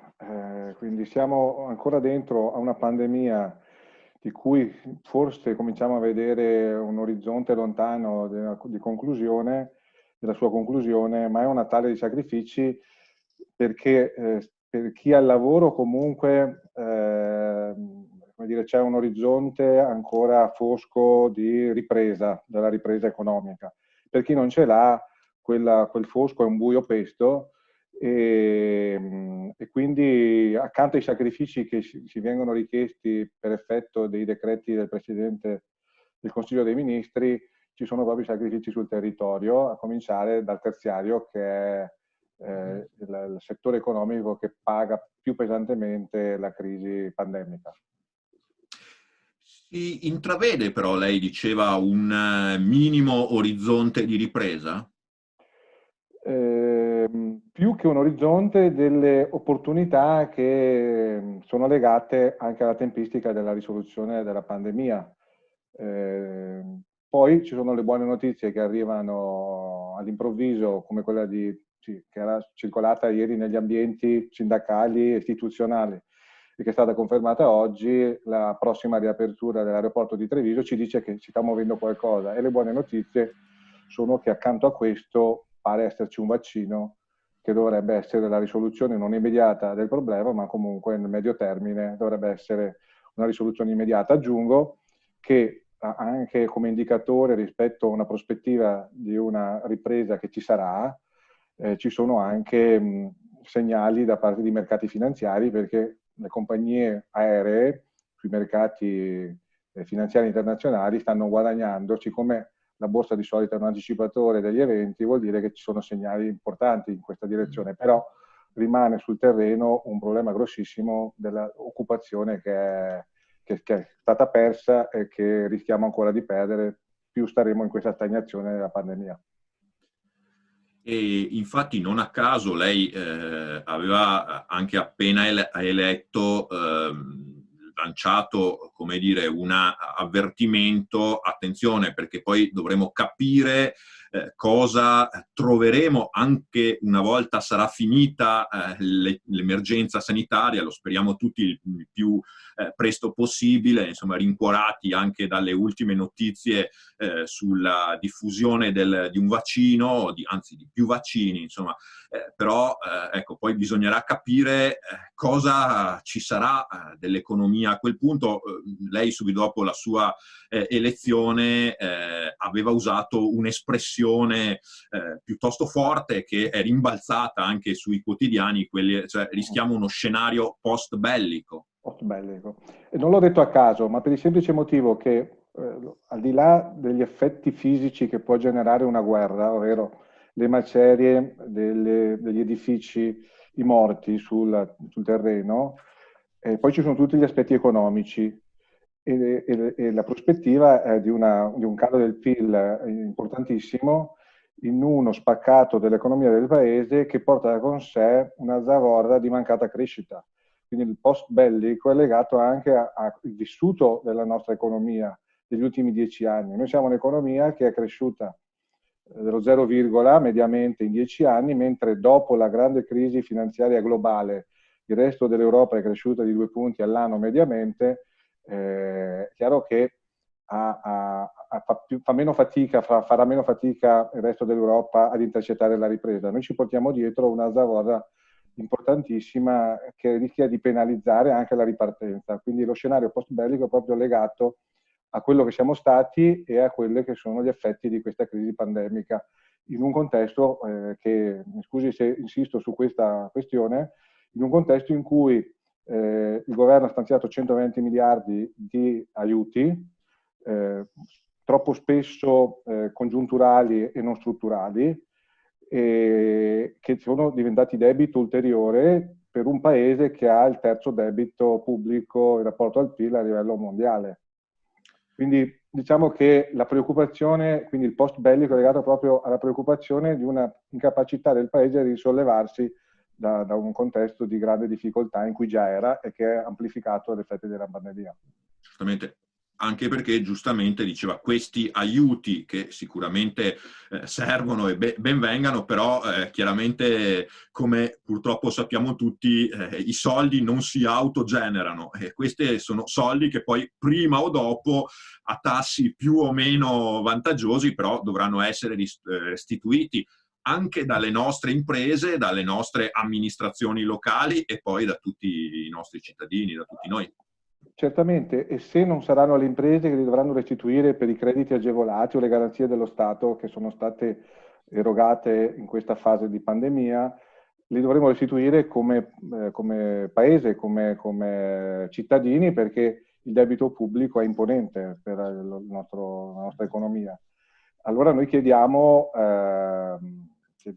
decisioni che vadano nella logica della crescita stabile e duratura nel tempo, degli investimenti, dell'innovazione, delle infrastrutture. Sono tutti elementi che fanno diventare un debito da congiunturale a strutturale, un investimento, da congiunturale a strutturale, quel debito che sottostà a quell'investimento poi genera crescita e quindi la possibilità per il Paese di rimborsare quel debito, ma di crescere e di sviluppare occupazione, perché di lavoro viviamo. Se non c'è il lavoro, il Paese muore. La classica domanda che si fa a un segretario, a un dirigente di una grande organizzazione di rappresentanza appunto da poco insediato: qual è la priorità in questo momento per la CISL di Treviso e Belluno? Primum vivere, diceva qualcuno, nel senso che la priorità è che l'economia esca rapidamente, che il contesto socio-economico esca rapidamente da questa pandemia con i minori danni possibili, pur in uno scenario come quello che abbiamo rappresentato prima. Perché è necessario che ci sia continuità per le imprese. Quindi i sussidi ben vengano, gli aiuti, i ristori devono dare continuità alle imprese, perché noi siamo convinti che il tessuto economico, le imprese dei nostri territori, ma del paese in generale, sia un tessuto sano, che ha necessità di passare la nottata. E quindi la priorità è fare tutto quello che è possibile per la nostra parte, perché noi siamo sindacato e facciamo contrattazione e tutele, non facciamo impresa, per tutto quello che è nelle nostre facoltà, di aiutare questo superamento della crisi nella speranza che si possa poi ripartire con una coesione, una partecipazione condivisa nella gestione del futuro dell'economia diverso da quella da cui siamo entrati. Perché adesso tutti invocano e auspicano la coesione e la responsabilità, e noi l'abbiamo sempre messa in campo come sindacato, però ci aspettiamo che finita la pandemia ci si ricordi di quello che siamo stati, proprio perché solo assieme, solo con la coesione, solo con il senso di partecipazione e responsabilità si vincono le sfide del paese, per il paese. Ma c'è una misura che in questo momento appunto servirebbe, secondo lei, avesse, diciamo così, la possibilità di indicare una cosa appunto da fare a livello territoriale o anche nazionale? Insomma, cosa servirebbe più di tutto appunto per questi obiettivi che ha appena citato? Noi l'abbiamo detto all'atto dell'insediamento della nuova segreteria. Servirebbe un tavolo, usando sempre una metafora, servirebbe una war room. Un tavolo, un gabinetto di guerra. Se è vero che siamo in uno scenario bellico e andiamo verso uno scenario post-bellico, servirebbe una stanza dove le parti, tutte le parti in gioco, sul campo, si ritrovino per progettare il futuro. Ma è una richiesta che anche la nostra segretaria nazionale, Anna Maria Furlan, l'ha proposta, l'ha invocata, l'ha sollecitata al governo, quando si dovrà progettare, si dovrà distribuire dovranno distribuire quelle risorse del Recovery Fund. La storia del nostro paese ci insegna che dove c'è stata concertazione e partecipazione condivisa nelle decisioni, l'Italia ne è uscita meglio che quando le parti hanno fatto da sole. E anche la storia della contrattazione nelle nostre aziende, nelle nostre categorie. Quando le scelte sono partecipate, il Paese ne esce meglio. Allora noi chiediamo che per il Recovery Fund si aprano questi tavoli per progettare, non solo con i manager che il governo ha individuato, perché i manager fanno un mestiere e le parti sociali ne fanno un altro. Allora si aprono questi tavoli, perché veramente il Recovery Fund deve essere un'occasione da non buttare, perché se si utilizza lo stesso metodo che si è utilizzato per i sussidi, con una distribuzione a pioggia, ma senza investimenti strutturali, il timore è che, a parte che potrebbe essere che non arrivino quei soldi, perché l'Europa potrebbe metterci dei veti, ma nell'auspicio che arrivino quei soldi, gli investimenti devono essere strutturali e condivisi nell'ottica di migliorare e modernizzare il Paese. Mi riallaccio a queste considerazioni di Massimiliano Paglini per anticipare così una domanda molto telegrafica che mi ero segnato poi da fare più avanti, ma appunto mi ha offerto questo assist. Lei e i suoi colleghi di CGIL e UIL nei giorni scorsi avete incontrato il nuovo presidente di Assindustria Veneto Centro, l'associazione degli industriali di Treviso e di Padova. Ecco, un primo esempio di questa war room di cui parlava? Non so se sarà una war room, di sicuro è un'occasione importante che Assindustria, il presidente neoinsediato anche lui, ci ha offerto di definire un'agenda per affrontare tutti i temi strategici per il settore dell'industria e ovviamente tenendo conto delle istanze che porteremo come organizzazioni sindacali, che sono istanze che noi già avevamo messo sul tappeto, sul tavolo, la sostenibilità ambientale, la formazione, l'innovazione tecnologica, la filiera globale, quindi il concetto di azienda che deve agire e operare sui mercati internazionali, ma con i piedi ben saldi e le radici ben salde sul territorio, perché questo territorio è un territorio che esprime grandi competenze, grandi professionalità, grandi talenti, e noi vorremmo che quei talenti rimanessero su questo territorio, a lavorare per questo territorio e per il Paese. E devo dire che il Presidente Destro ha dato una significativa disponibilità ad aprire questo tavolo, questi tavoli, perché parleremo di più tavoli, più tematiche, da subito, quindi a gennaio, a rientro dalle ferie, per modo di dire, perché quest'anno più di tanto non saranno le classiche ferie, ad aprire questi tavoli in un'agenda condivisa. E io credo che questo sia un buon segnale che il parte industriale sta dando anche come esempio, lo stiamo dando assieme. E questa è la logica che dobbiamo provare a utilizzare tutti assieme per uscire da questa crisi pandemica. Ne accennavamo in qualche modo all'inizio di questa chiacchierata con Massimiliano Paglini, con le dimissioni del segretario precedente, Cinzia Bonan, che è stata eletta alla segreteria regionale della CISL, appunto della CISL del Veneto, quindi un'altra trevigiana promossa alla struttura regionale. Questo non può che farci piacere. Con le sue dimissioni, dicevamo, non è decaduto solo il segretario generale, ma l'intera segreteria, che quindi è stata rinnovata. Assieme a Massimiliano Paglini sono stati eletti altri due componenti della segreteria, ma poi questa volta avete anche allargato la squadra con una novità. Sì, è una novità perché noi crediamo fortemente nella necessità che tutti i dirigenti, tutte le realtà che compongono la nostra CISL collaborino, contribuiscano a questa fase delicatissima della vita del Paese, dei nostri territori e anche della vita del sindacato, per dare una risposta il più possibile cogente, coerente e importante ai nostri iscritti, ai lavoratori, ai territori. E quindi abbiamo deciso di allargare questa squadra a 6 persone che sono espressione di tutte le realtà dei settori economici del mondo del lavoro e sono figure importanti delle nostre categorie, perché sono 4 segretari generali di categoria che lasciano il proprio incarico ed entrano nella squadra della CISL, della squadra confederale, con competenze e esperienze importanti che aiuteranno a fare quello che dicevo prima, con deleghe nuove, o meglio, più che nuove, declinate maggiormente, anche in funzione delle necessità. Quindi c'è un dato su tutti per far capire ai nostri radioascoltatori. Il Censis oggi pubblica il rapporto annuale e parla di 5 milioni di persone che lavorano in nero, che sono scomparsi senza fare rumore. A me questa cosa inquieta. L'idea di 5 milioni che non hanno neanche più il desiderio di farsi vedere come lavoratori perché non hanno speranza. Allora lì abbiamo pensato che ci fosse bisogno di una delega specifica all'inclusione sociale e alla lotta alla povertà, perché questi sono i nuovi poveri. Perché è vero che oggi l'economia globale cresce e la ricchezza aumenta a livello globale anche nel nostro paese, ma è sempre più concentrata in poche mani.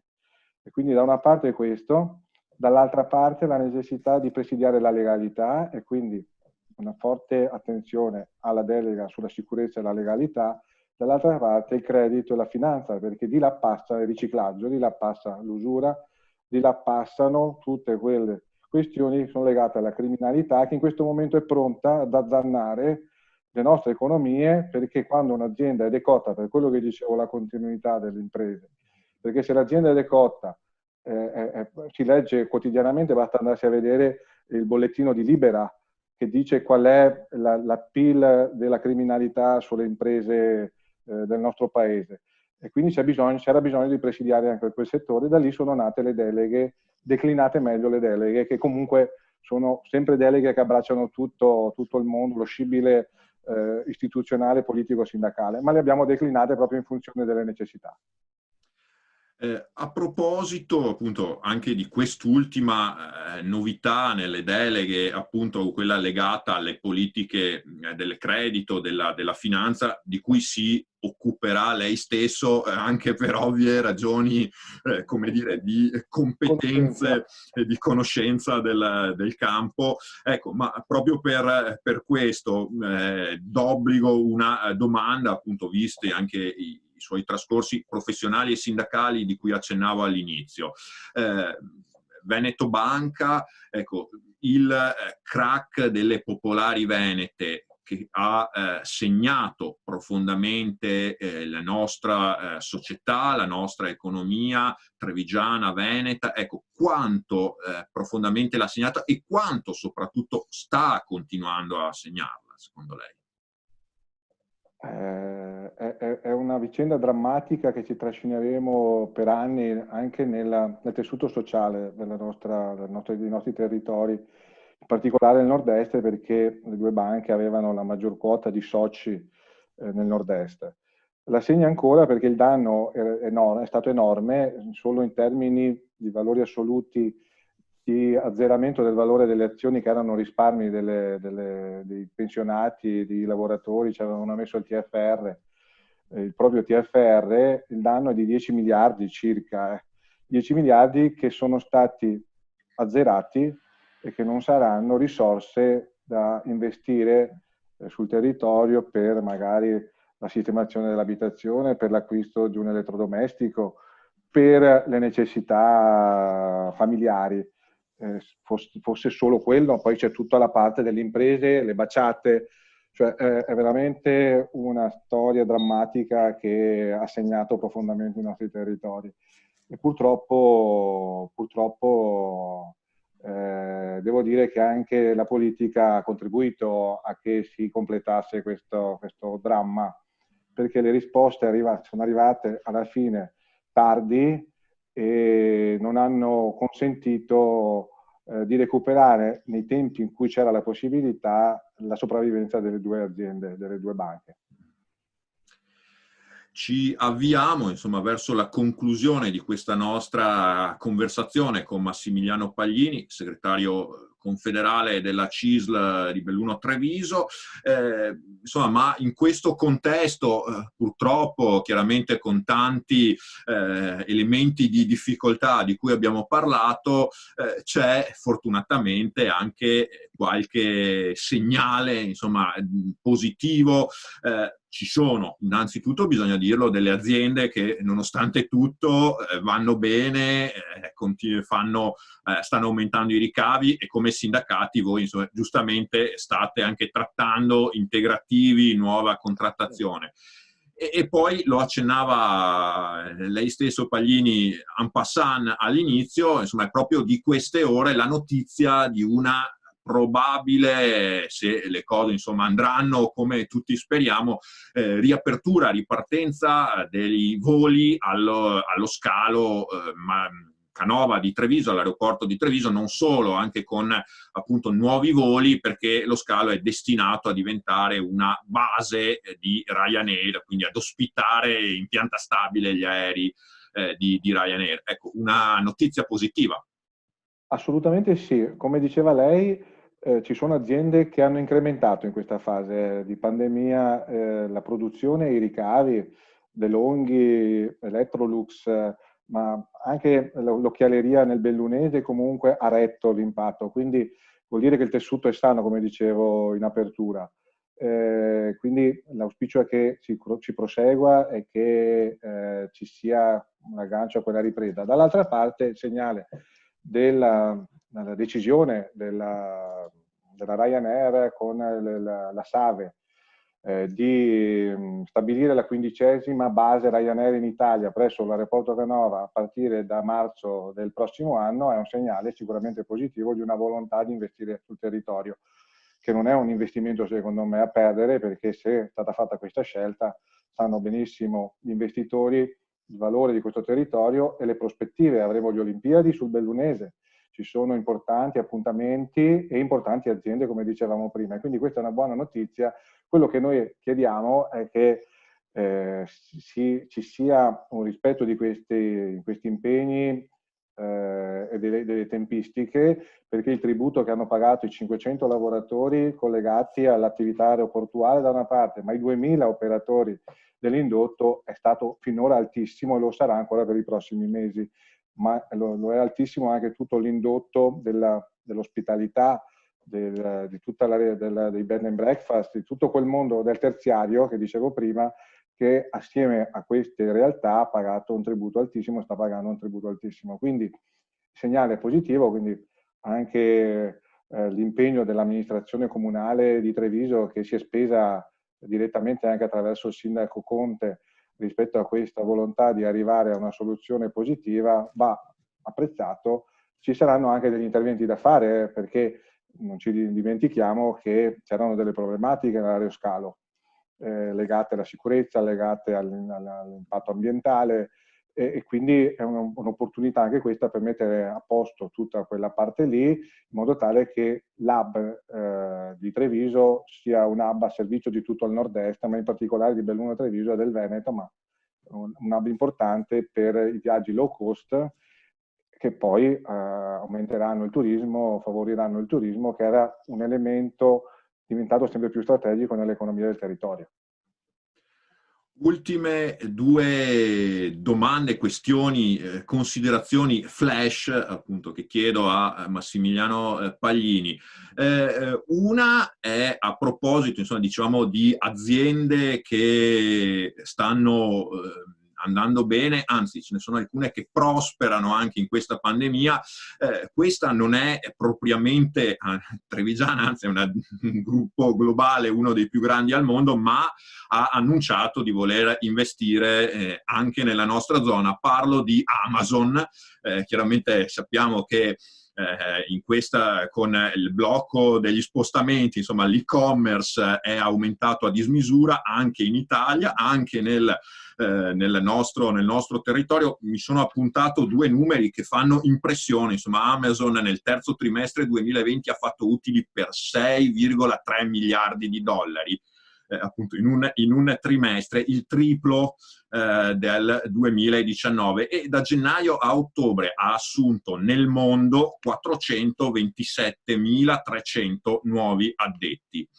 Alcuni dovrebbero arrivare appunto anche nel Trevigiano, perché è stato annunciato un polo Amazon a Casale sul Sile. La domanda appunto che volevo fare a Massimiliano Paglini è legata anche a un concetto che i sindacati, la CISL in particolare, hanno più volte ribadito. Lavoro, sì, ben venga, ma lavoro di qualità, buon lavoro. Ecco, appunto, si annunciano nuove assunzioni, ma spesso, questa è un'accusa che viene mossa a Amazon, ma anche ad altri di questi nuovi lavori, appunto, si tratta di posti poco garantiti, con contratti certamente non molto a livello. Ecco, un dilemma in cui è anche difficile risolvere. Sono due questioni secondo me. Una è quella che diceva lei, adesso rispondo. Ce n'è un'altra molto più complessa e delicata, che è la legislazione di riferimento. Qui parliamo di un'azienda globale che risponde a seconda del paese a legislazioni diverse e quindi può, a seconda delle proprie necessità, spostare sedi legali, produzione, a seconda delle necessità. Quindi ci sarebbe bisogno di un coordinamento almeno dell'Unione Europea sulla legislazione di riferimento, e quindi è un tema importante. So che è tanta carne al fuoco, però è un tema questo che non riguarda solo Amazon, riguarda tutte le multinazionali, perché rischiamo veramente il dumping poi. E quindi il dumping va a penalizzare i paesi più fragili. Però detto questo, che è un tema complesso, lo lasciamo lì, ma mi premeva comunque metterci un elemento. Assolutamente. Dall'altra parte la questione del lavoro buono. Il lavoro buono passa attraverso la regolamentazione della contrattazione. Fuori dalla contrattazione il lavoro è nelle mani del datore di lavoro, che potrebbe essere più o meno buono, Però siccome noi siamo convinti nella buona fede di tutti, ma ci piace essere dentro alle cose, noi crediamo che ci sia bisogno di una contrattazione di livello adeguato a una struttura di questo genere, quindi la contrattazione di secondo livello e di un'applicazione di un contratto collettivo firmato dai confederali, dalle organizzazioni confederali, cosa che Amazon presumo faccia, perché al momento noi non abbiamo un riscontro, perché è in fase di insediamento Amazon. Di sicuro manca la parte della contrattazione di secondo livello, e questa è la vera sfida. Quindi se faremo una buona contrattazione ci sarà anche buon lavoro, ci saranno le tutele, perché è vero che c'è una normativa di riferimento del lavoro che ha lasciato ampie maglie di flessibilità in entrata per effetto della competizione globale, non mi dilungo su questo, ma per capirci, dall'altra parte ci sono i contratti collettivi che mettono i paletti a queste maglie a seconda delle esigenze del settore economico e della categoria di lavoro. Ma il secondo livello è un ambito in cui si può fare molto per migliorare quelle condizioni, per rendere sano il lavoro. E quindi noi auspichiamo che quando ci sarà l'insediamento di Amazon, ma anche un coordinamento a livello nazionale, perché ormai l'azienda è comunque un gruppo nazionale e sovranazionale, ma è un gruppo nazionale nel nostro ordinamento, ci sia un coordinamento che consenta di definire una contrattazione di secondo livello adeguata alle esigenze di questo mondo, che è un mondo diverso, nuovo, perché Amazon non abbraccia solo la logistica, ma abbraccia la TV, abbraccia i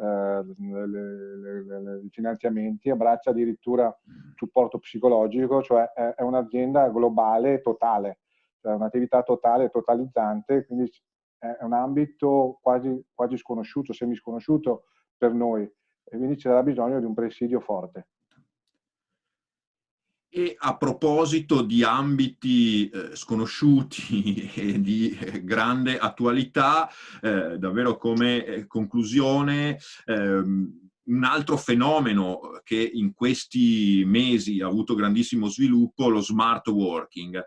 Ci sono anche tanti trevigiani e tanti bellunesi che lavorano da casa, insomma poi soprassediamo sulle definizioni, se si tratti di vero lavoro agile, semplice telelavoro, insomma, che appunto abbiamo imparato a capire non sono proprio la stessa cosa. Però insomma tanti trevigiani, tanti bellunesi in questi mesi hanno iniziato a lavorare dalla propria abitazione e a quanto si capisce una buona quota di costoro non ritornerà o tornerà molto meno negli uffici, nelle aziende.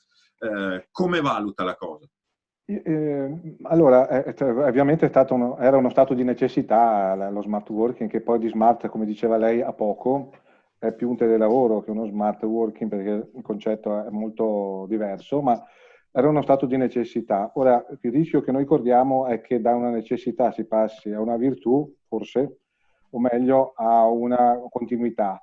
Lo smart working va regolato attraverso la contrattazione, non può essere regolato attraverso la legislazione, perché la legislazione non raccoglie le esigenze. Dicevo in un'altra occasione che lo smart working dovrebbe essere come un abito costruito su misura per le esigenze dei lavoratori e dell'azienda, di quell'azienda, di quel settore economico, perché sono diversi tra di loro e quindi una linea di produzione ha esigenze diverse rispetto agli uffici pubblici. Quindi lo smart working è un grande strumento che era nato, voluto dal sindacato per la considerazione tempi di vita e tempi di lavoro, soprattutto della parte più debole del mondo del lavoro, che è quella femminile, ma non solo, e dovrebbe andare in quella direzione. Era regolato attraverso la contrattazione collettiva. Non vorremmo assistere a una decisione del legislatore di regolarlo attraverso una norma, come per esempio si era ventilato il salario minimo o altre questioni che però non metterei qua sul fuoco, perché abbiamo detto già molte di cose, però tranquillamente ne possiamo parlare. Lo smart working è uno strumento che va legato alle reali necessità della fase di vita del lavoratore e dell'azienda. Stiamo assistendo troppo spesso, a uno smart working che isola i lavoratori, le lavoratrici, che le sovraccarica anche di produttività, perché una cosa che abbiamo assistito è che la produttività cresce, perché il lavoratore e la lavoratrice in smart working non ha modo di fare altro, rimane legato, non c'è neanche la disconnessione. Tra l'altro in alcuni contratti collettivi si sta regolando anche il diritto alla disconnessione, per quello che dico che c'è bisogno della contrattazione, e lo smart working rischia di essere distorto rispetto agli obiettivi che si era posto. Però la pandemia ci ha consentito di farne un'esperienza importante, dobbiamo far tesoro di quell'esperienza e tradurla in contrattazione dappertutto. E sicuramente ci sono tanti altri temi, tanti altri fenomeni che la pandemia ha generato o accelerato, che riguardano anche il mondo del lavoro e dell'economia trevigiana. Torneremo a parlarne anche con Massimiliano Paglini, segretario generale confederale della CISL Belluno Treviso, che io intanto ringrazio per questa chiacchierata, per questa conversazione insieme a noi. Grazie. Grazie a voi e a presto. Buon Natale se non ci sentiamo prima. Grazie, tanti auguri naturalmente anche a Massimiliano Paglini e a tutti, lo utilizziamo come portavoce per tutti i 93.000 e passa iscritti della sua organizzazione. Grazie anche da parte mia a tutti voi che ci avete seguito, e l'appuntamento è con i prossimi approfondimenti di Veneto 1.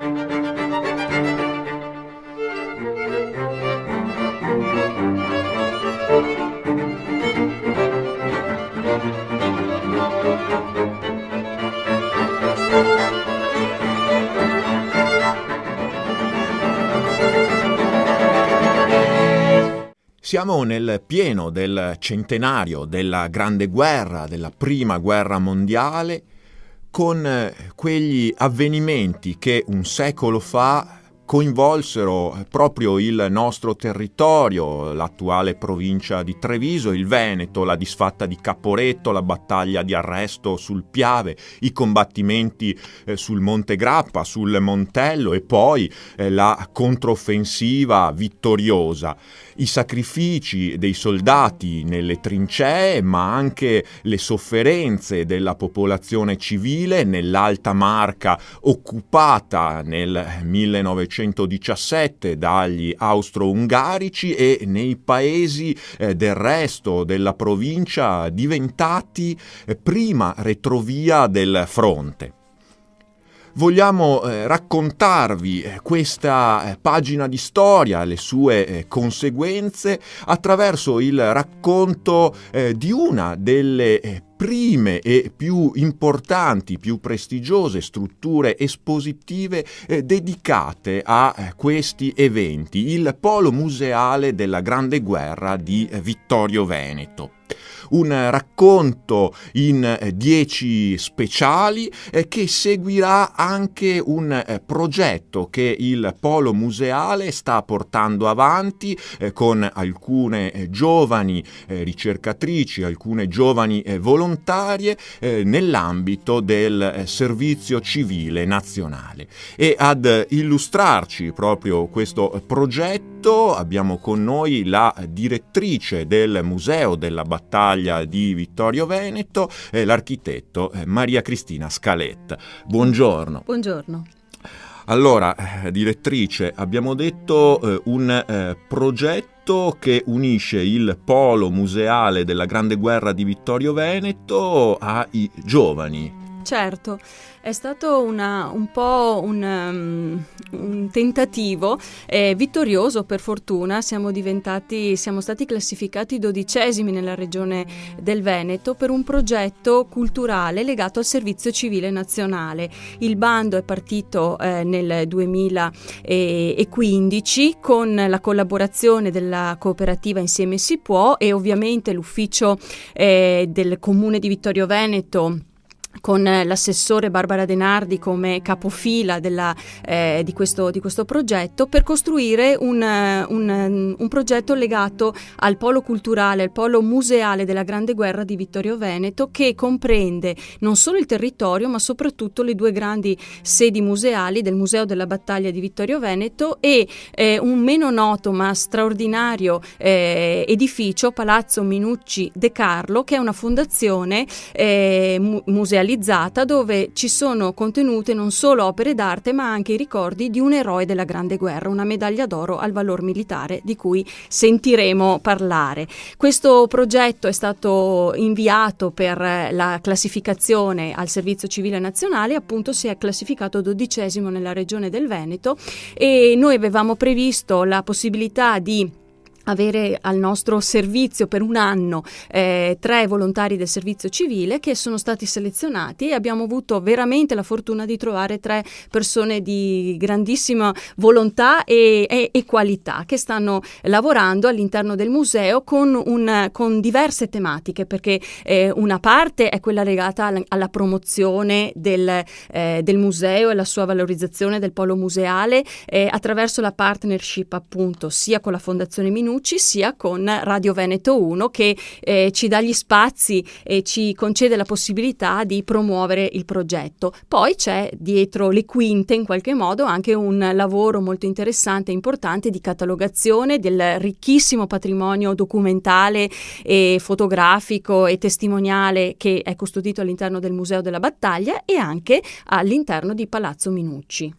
Quindi un'opera di valorizzazione e anche di conservazione dei tanti materiali di cui il Museo della Battaglia e l'intero polo museale dispongono. Certamente, perché se una parte è esposta e quindi visibile al pubblico durante gli orari di apertura sia del museo che di Palazzo Minucci, tantissimo è il dietro le quinte, cioè quello che è custodito invece nei depositi, e la volontà del museo, del polo museale, è proprio quello di poterlo mettere a disposizione sia attraverso una riscoperta e una pubblicità attraverso questi canali, ma anche attraverso la loro scansione, digitalizzazione e pubblicazione sui siti istituzionali.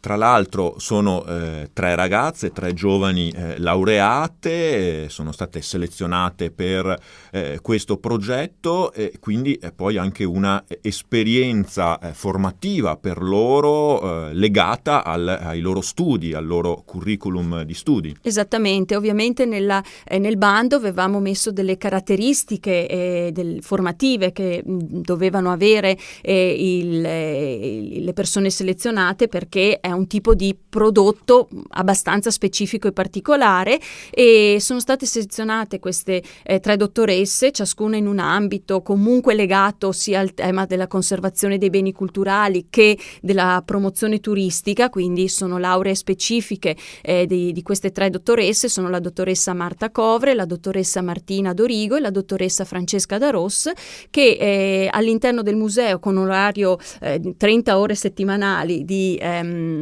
frequentazione dell'ufficio del museo e di Palazzo Minucci, stanno lavorando sulle azioni che sono parte integrante appunto di questo progetto. Per loro è sicuramente un grande strumento formativo per un prossimo lavoro. E le conosceremo poi nel corso di questi nostri speciali, perché saranno proprio loro a raccontarci alcuni degli aspetti del polo museale, ma anche poi delle vicende che i musei vittoriesi presentano e illustrano al pubblico. un'esperienza, direttrice Scaletta, che magari si potrebbe ripetere, proprio insomma sappiamo bene anche delle difficoltà delle amministrazioni locali e delle strutture che da loro dipendono, anche con il personale, quindi un progetto che si potrebbe rinnovare. Assolutamente, sarebbe auspicabile. Abbiamo provato anche con l'anno 2016 per il 2017 a costruire un progetto di questo tipo, sempre legato comunque al tema un po' più allargato sul territorio delle celebrazioni del centenario della Grande Guerra, perché è un anno che vedrà veramente questo territorio come aggregatore di tantissime richieste di visita e di conoscenza di questa tematica, e come diceva lei il tema delle carenze di personale, ma anche di possibilità di assumere nuovo personale, fanno sì che questi siano progetti interessantissimi. Tra l'altro noi utilizziamo anche il tema dell'alternanza scuola-lavoro, fatta invece in questo caso con le scuole superiori o con le università, per avere a disposizione personale giovane, che è fondamentale per questo tipo di attività, di questo tipo di lavoro, sia appunto a progetto la ricchezza di questi giovani che possono apportare è sempre per noi una grandissima risorsa. Certamente anche nuove idee, nuovi punti di vista e di visuale, anche in un tema insomma storico come quello della Grande Guerra.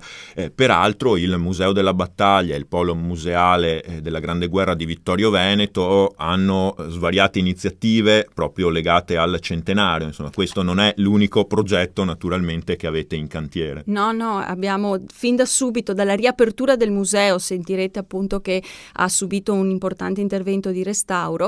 Dalla riapertura ha proprio dato un programma non solo e non tanto importante di visita al museo stesso, dove abbiamo veramente una grandissima risposta delle scuole in particolare, ma anche parallelamente, visto che è stato restaurato e recuperato anche una grande aula affrescata all'interno del museo per convegni e conferenze legate al tema della Grande Guerra, abbiamo un ciclo di eventi che abbiamo calcolato l'anno scorso in una 50, quindi quasi uno alla settimana di media, di promozione del tema, della tematica, attraverso spettacoli, conferenze, presentazioni di libri, qualsiasi cosa che potesse declinare il tema della Grande Guerra.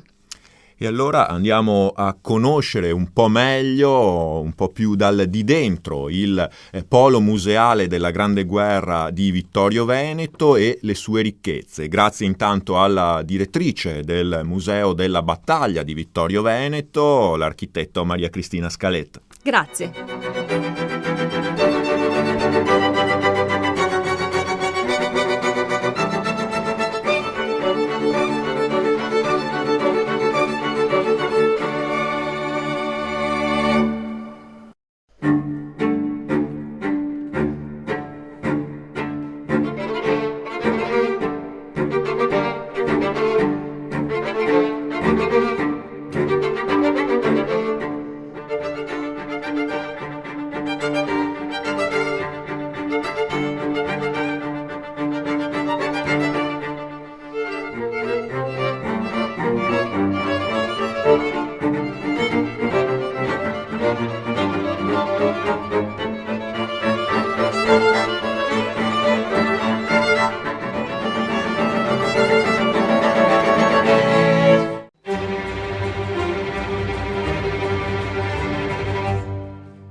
Bentrovati a questo appuntamento con la rassegna invernale promossa dal Comune di Villorba in collaborazione con Radio Veneto 1.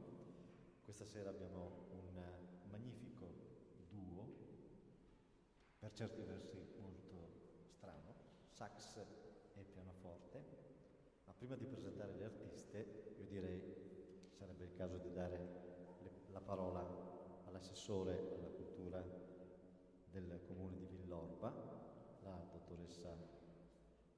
Eleonora Rosso per i saluti di circostanza. Buonasera a tutti e benvenuti all'Auditorium Galleria Mario del Monaco. E grazie per essere venuti qui, come si suol dire, pochi ma buoni. È una serata difficile, piena di cene aziendali, eventi, eccetera, però noi ci divertiremo ugualmente. Io vi porto i saluti del sindaco e di tutta l'amministrazione comunale. Concerti d'inverno, questo è il secondo anno della rassegna che continuerà, perché il comune di Villorba vuole promuovere la cultura, ma la cultura di qualità, e lo può fare grazie alla collaborazione con Radio Veneto 1. Perciò ringrazio Roberto per aver accettato questa sfida anche quest'anno. Questa sera abbiamo l'onore di avere con noi, come ha già anticipato Roberto, un duo tutto al femminile, Federica Dotto ed Emma Pigato, che invitiamo a raggiungerci qui.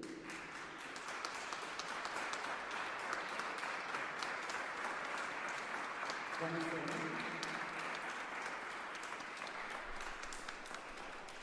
Volete dire qualcosa, un saluto? Sì, certo. Siamo molto felici di essere qua con voi e condividere la musica che amiamo tantissimo per saxofono e pianoforte. Vi auguriamo un buon ascolto con il nostro viaggio musicale attraverso molti paesi che scopriremo insieme tra poco. Grazie.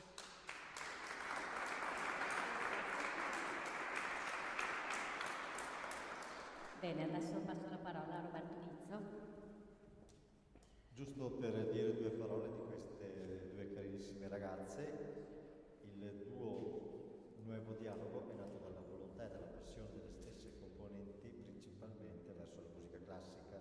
La sua formazione risale al giugno del 2007, suonano da una decina d'anni insieme e vanta numerose apparizioni in Italia e all'estero, maestre nell'ambito del primo Festival internazionale dell'Associazione Pino Ciani, Bolzano, Verona, Padova, Vicenza, Sacile, Asturie, Spagna, Brighton e Londra, Gran Bretagna. Collaborano inoltre con teatri ed associazioni culturali nella realizzazione di spettacoli che uniscono danza, poesia e musica. Propongono un programma vario che spazia dalla musica classica alla contemporanea, toccando stili diversi come il jazz, la musica popolare, da film e il tango.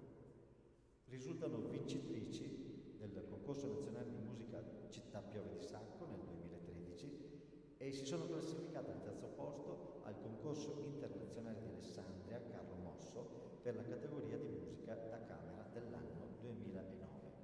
Nella primavera del 2015 sono state segnalate dal sito adolesax.com, sito ufficiale del Congresso Mondiale del Sassofono, con il video Gate di Graham Fitking per pianoforte e sax soprano, interpretato appunto dal duo. Inizia il nostro spettacolo. Buon ascolto.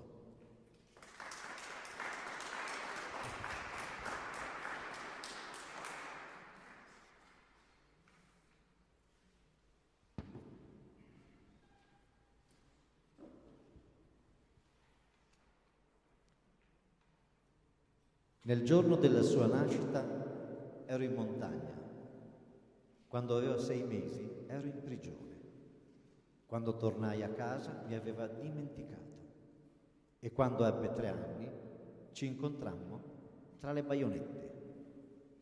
Lei offrì a me e a un poliziotto dei biscotti. Quando aveva 6 anni, alla nostra porta bussarono ordini di guerra. Per un anno mi fecero girare tra Ankara, Istanbul e Diyarbakir.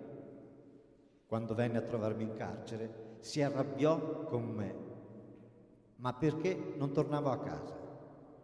E quando aveva 7 anni, dovetti uscire dalla sua vita e lasciare la mia terra. Ora ha 8 anni.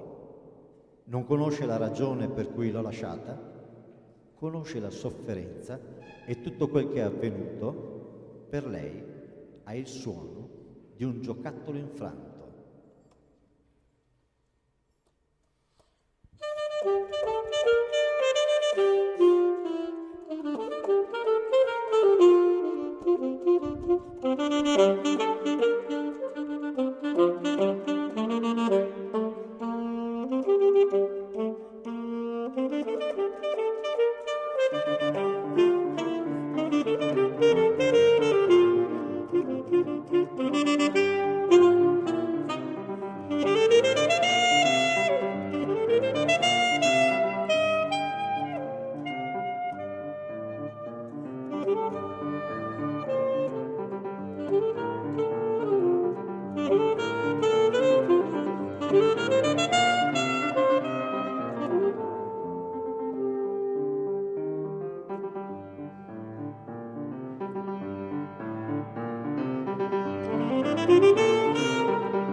Grazie. Buonasera di nuovo. Abbiamo aperto il nostro concerto con Helin, un autore italiano, quindi il primo paese che vi proponiamo per il nostro viaggio musicale è proprio il nostro, l'Italia.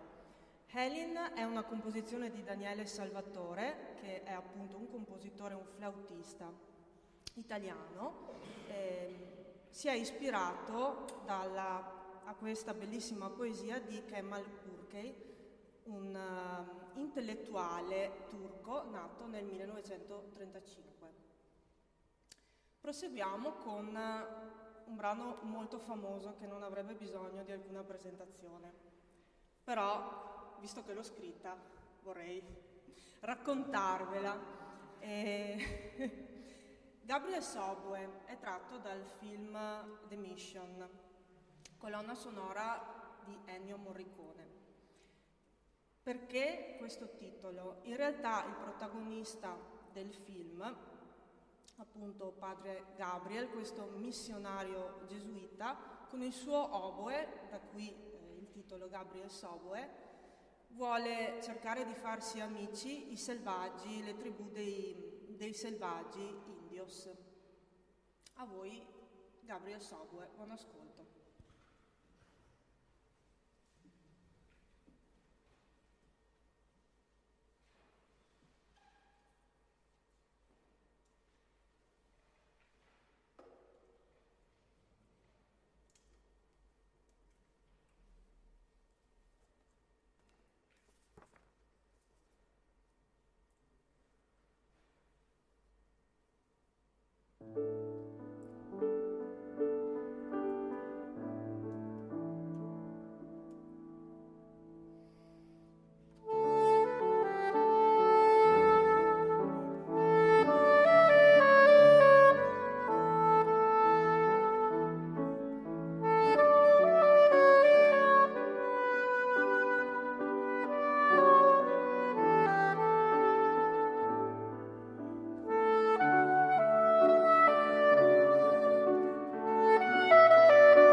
Bene, proseguiamo il nostro viaggio. Emma mi ha convinta a parlare. A me piace di più suonare, però ci siamo suddivise un po' i paesi di questo racconto in musica. E abbiamo iniziato con l'Italia, giustamente, noi appunto siamo in Italia, e proseguiamo con la Francia. E i prossimi 3 pezzi sono un'aria di Bozzà, un andante allegro di Chaillet e la Pavane di Fauré, che forse è il pezzo un po' più noto, l'avrete sicuramente sentito con l'orchestra. E abbiamo raggruppato questi pezzi vicini perché avrete modo di notare le melodie, le sonorità francesi che differiscono sicuramente da quelle italiane e dalle successive che vi proporremo poi americane degli altri paesi.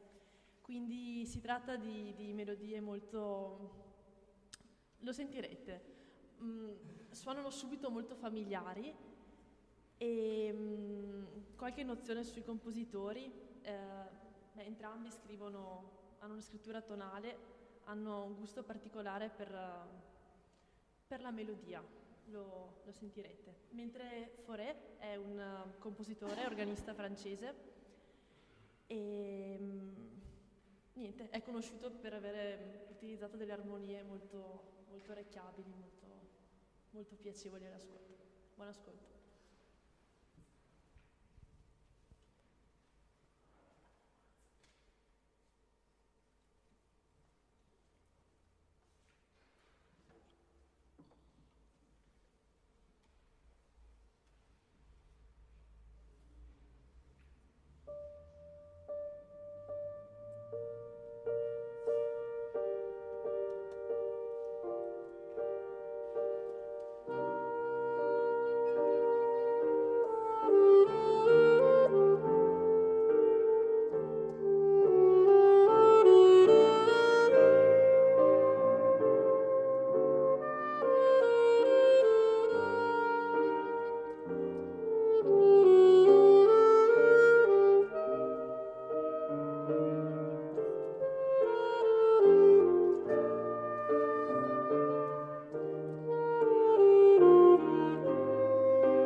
Emma, ti do la parola, così puoi spiegare i prossimi pezzi.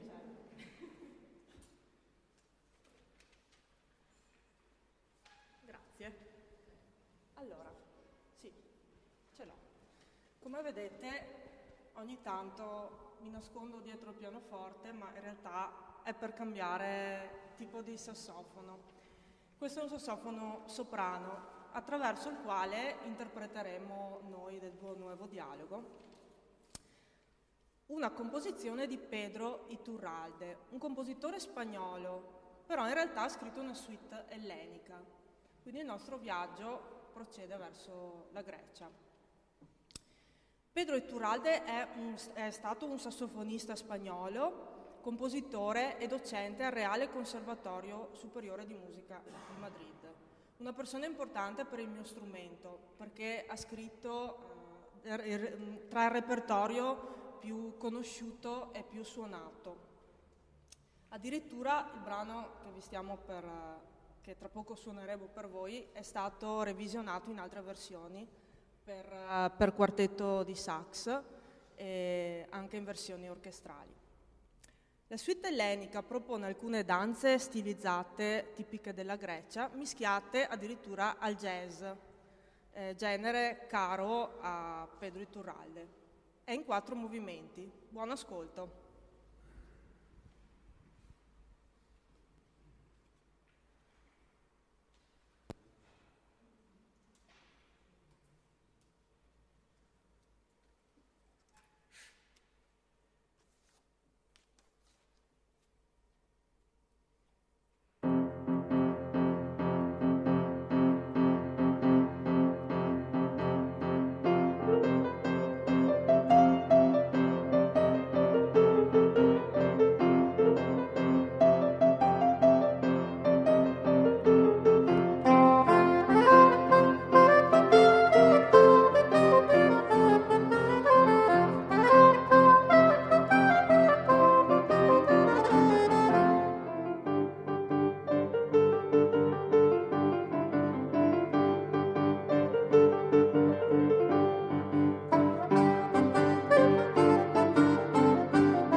ellenica è un pezzo che ci sta particolarmente caro, perché è stato uno dei nostri primi brani e l'abbiamo studiato perché era di un compositore appunto spagnolo, Pedro Iturralde, e dovevamo fare una piccola tournée in Spagna e quindi abbiamo scelto alcuni pezzi di compositori spagnoli.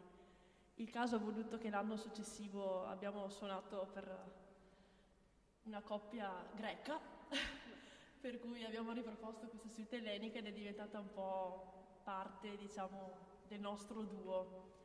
E quindi è una musica che ci sta particolarmente a cuore. E proseguiamo il nostro percorso con gli Stati Uniti. Abbiamo una sonata di Caravan, una sonata poco conosciuta, però è un repertorio originale per pianoforte e sassofono, in 4 movimenti.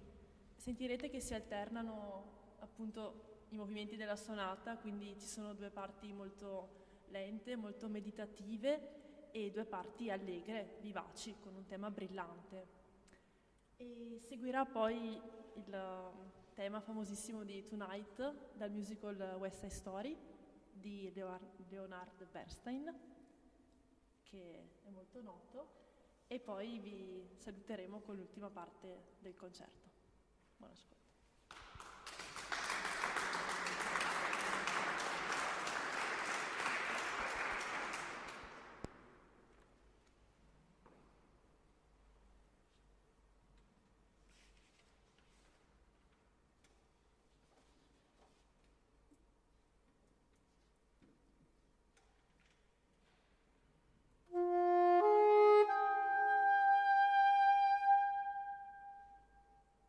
Thank you.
Spero che il nostro viaggio musicale vi sia piaciuto e adesso però siamo arrivati quasi alla fine di questo concerto e quindi del nostro piccolo viaggio. E vi presentiamo 3 composizioni di Astor Piazzolla.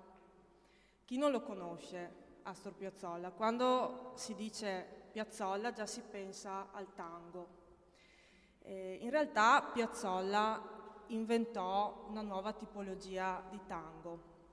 Dovete sapere come curiosità che quando era vivo e componeva non era molto subito, non è stato molto apprezzato dai suoi compaesani, perché il tango era il ballo, la musica di tradizione e non si poteva assolutamente toccare.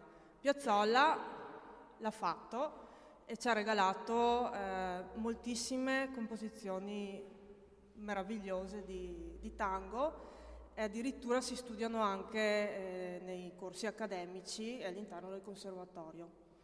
Buon ascolto con questi 3 brani che abbiamo scelto per voi di Astor Piazzolla, ovvero Adios Nonino, Vuelvo al Sur e il famosissimo Libertango. Buon ascolto e grazie.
Grazie, grazie.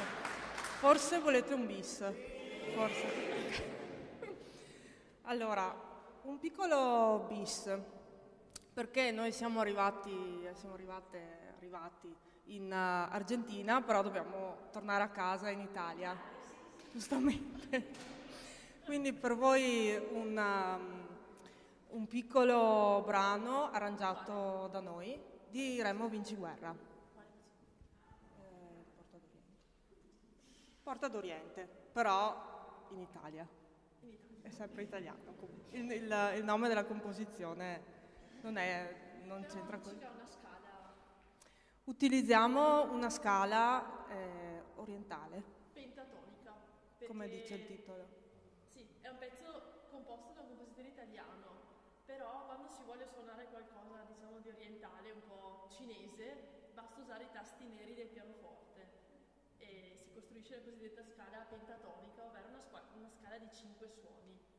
Quindi è particolarmente orecchiabile, richiama un po' l'Oriente, ma il compositore è italiano.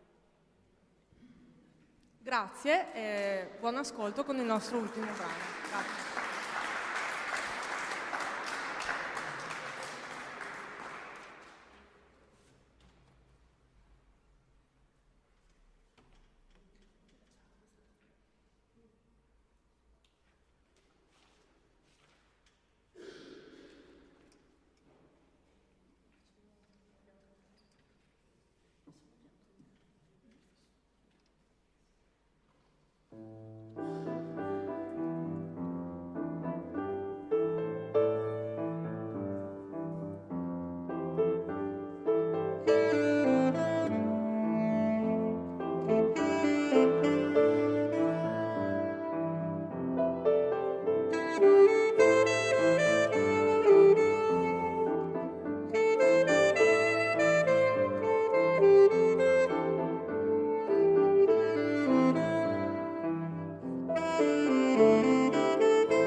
Direi che queste brave ragazze meritano davvero un altro applauso e di venire tra di noi.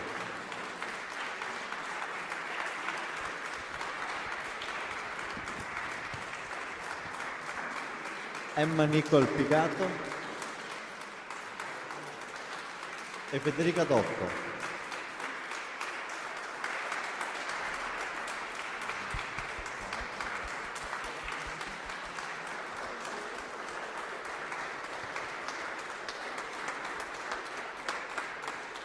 L'ultimo saluto al nostro assessore alla cultura.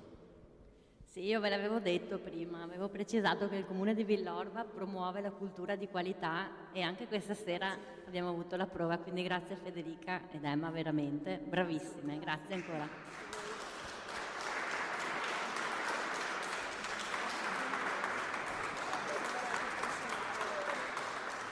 Gli appuntamenti musicali di Villorba continuano, nel retro del programma trovate i prossimi appuntamenti. Giovedì prossimo, il 29 di dicembre, il grande concerto di fine anno presso il Palateatro di Fontane di Via Cave, che vedrà protagonisti i solisti di Radio Veneto 1 diretti dal maestro Giorgio Sini. È un appuntamento immancabile, veramente. A gennaio poi proseguiremo il 13 e il 20, sempre con i concerti d'inverno. Se siete pratici dei social, seguendo su Facebook il Comune di Villorba, avete tutti gli appuntamenti perché è sempre aggiornato, mentre se siete un po' retro come me, che ho solo l'email, vi potete iscrivere sul sito del Comune di Villorba, la newsletter, e ogni lunedì vi arrivano tutti gli appuntamenti, anche culturali, perciò insomma è una maniera molto veloce per venire a sapere di queste cose che insomma voglio dire servono per mantenere alto il livello culturale del nostro paese. Io ringrazio Roberto Ghizzo per la sua collaborazione, Radio Veneto 1, e vi auguro a nome del sindaco, di tutta l'amministrazione comunale, consigliere Riccardo Gagno qui presente, delle felici e serene feste. Grazie.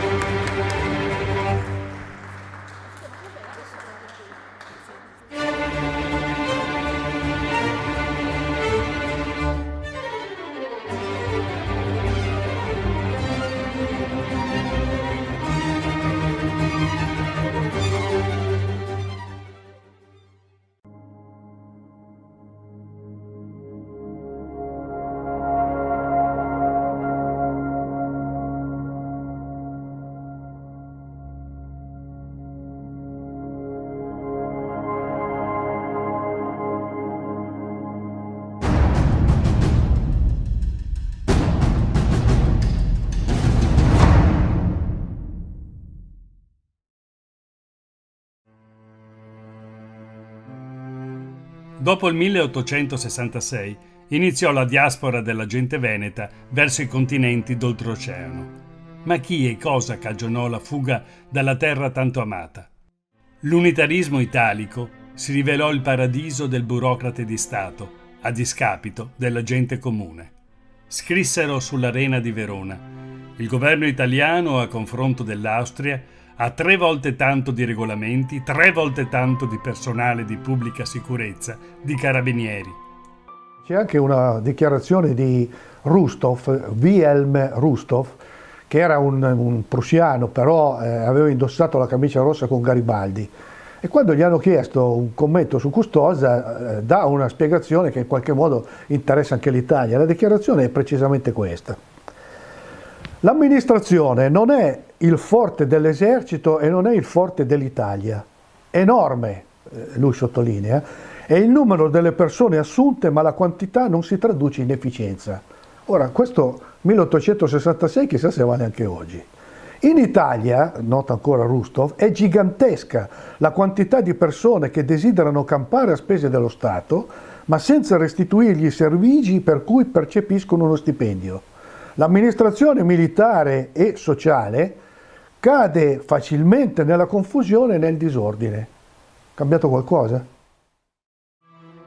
Iniziò il calvario della gente veneta, segnato da un'esorbitante pressione fiscale, lunghissimi servizi militari obbligatori, fame, miseria, disperazione. Sotto il nuovo Stato italiano la tassazione divenne molto, ma molto più pesante nel Veneto da come era precedentemente. Altre semplici ragioni pratiche per avvalorare il tutto. Quando l'Italia divenne un paese unito, il governo fece fronte a consistenti spese per cercare di costruire nuove infrastrutture, come ad esempio le ferrovie per unire le diverse parti d'Italia. Inoltre, spese moltissimo per le armi e la flotta e spese enormi somme di denaro per reprimere coloro che ancora resistevano all'unità in questa parte d'Italia. La guerra del 1866 fu estremamente costosa. Quindi, quando il territorio veneto divenne parte del nuovo Stato italiano, divenne parte in realtà di uno Stato in bancarotta.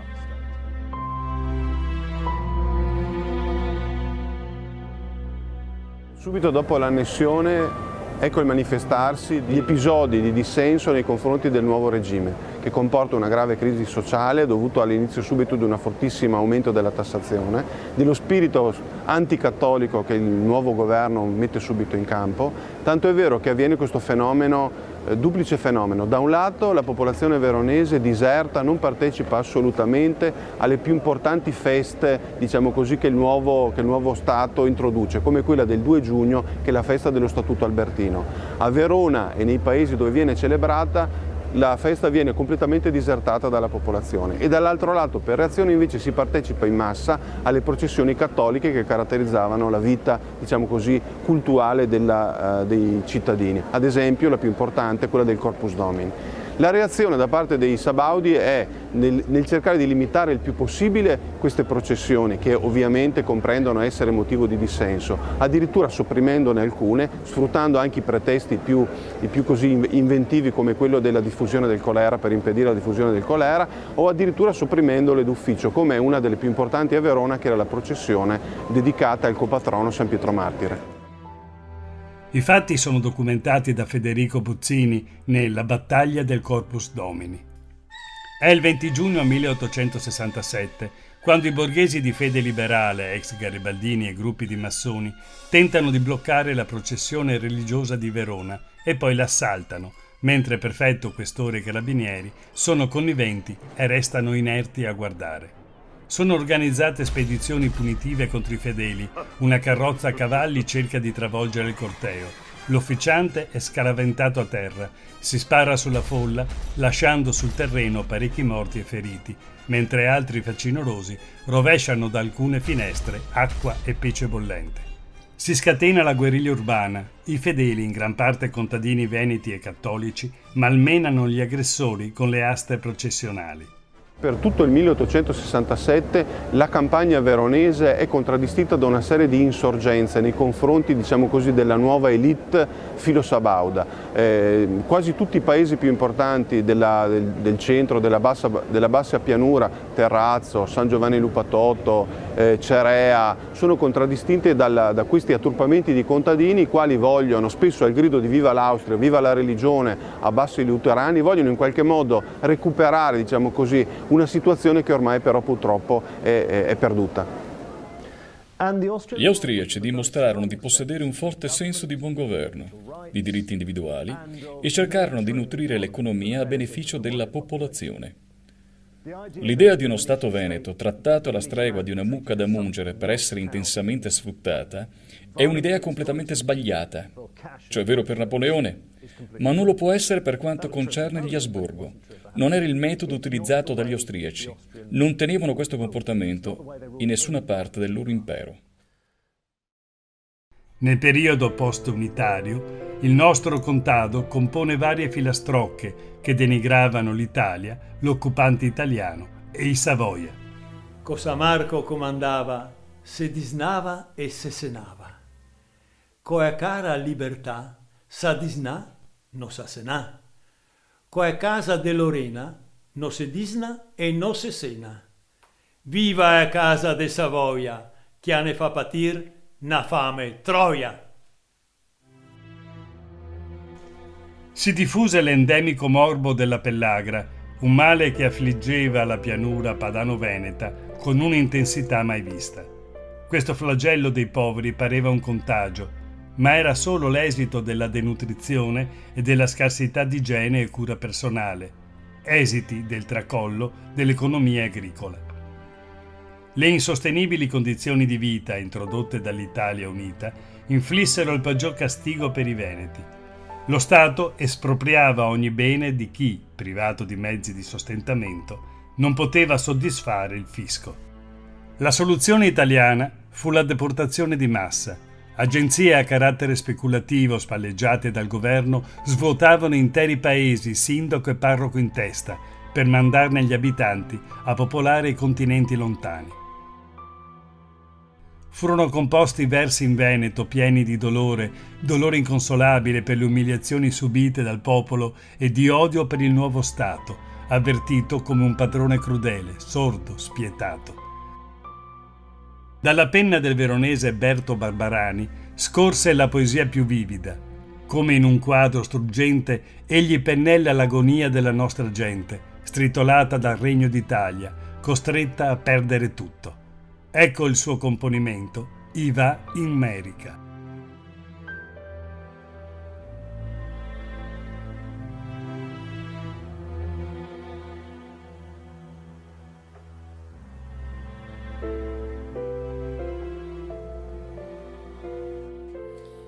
Fulminati da un fraco de tempesta, l'erba dei pre parna a metà passia.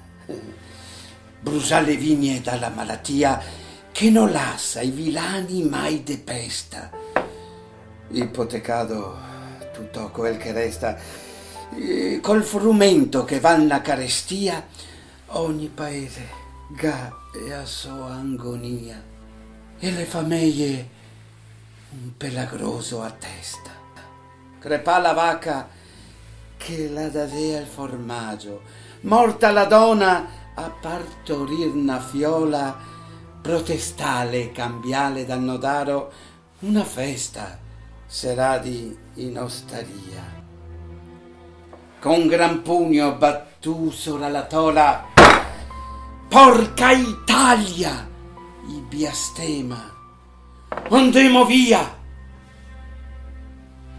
E se conta infra tutti, in quanti sio, appena diese che puol fare strapasso.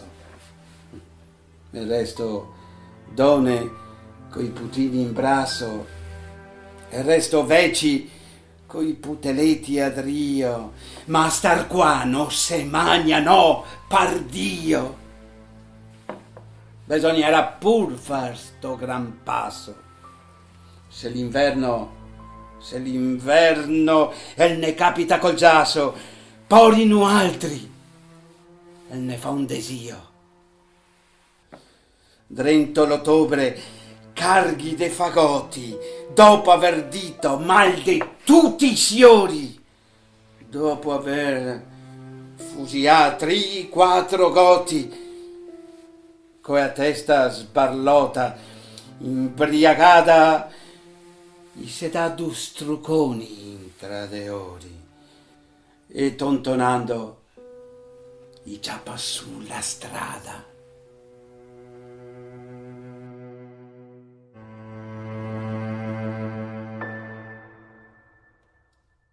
Una pulizia etnica chiamata emigrazione. Una cosa da sottolineare è il fatto che ci siano ancora 7 milioni di persone che parlano veneto, cosiddetto dialetto, e molte volte erroneamente denominato Talian, in Brasile.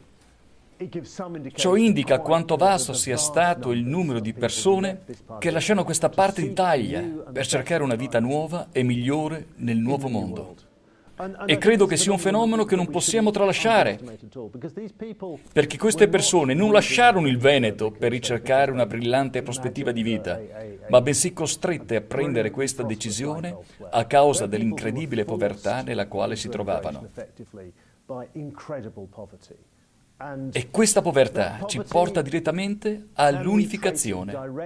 Beh, gli storici ne avranno da discutere. perché è lampante che prima dell'unificazione non ci fosse stato alcun fenomeno di immigrazione. E penso sia ragionevole trarre chiare conclusioni da questo semplice fatto. Alla nostra regione spettò un triste primato, quello della più alta percentuale di emigranti, tra tutti i territori che in quel torno di anni ebbero la sventura di vegetare all'ombra del tricolore.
La mattina del 20 era spazzata da vento di burrasca e Persano aveva di nuovo messo l'assedio all'isola.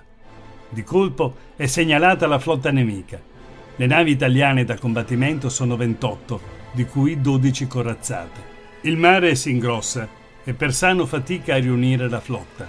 Nonostante gli ordini ricevuti, Albini si attarda a recuperare le lance messe a mare per lo sbarco. A bordo della Herzog Ferdinand Max, Tegethoff guida le 3 formazioni disposte in formazione a Cuneo. Aprono lo schieramento 7 unità corazzate, seguono 8 fregate guidate dal pirovascello Kaiser. Infine, altre 7 cannoniere e naviglio minore. Alle 10, Lissa è ormai in vista, così pure le unità italiane. Alle navi di Albini, Persano ordina di formare una seconda linea a distanza, ma ad un tratto fa fermare l'ammiraglia Re d'Italia, dalla quale scende per imbarcarsi sull'affondatore, perla della cantieristica britannica. Alcuni comandanti italiani non si avviddero del trasbordo, aspettando ordini dal Re d'Italia, ma pare che Vacca e Albini finsero di non accorgersi di nulla.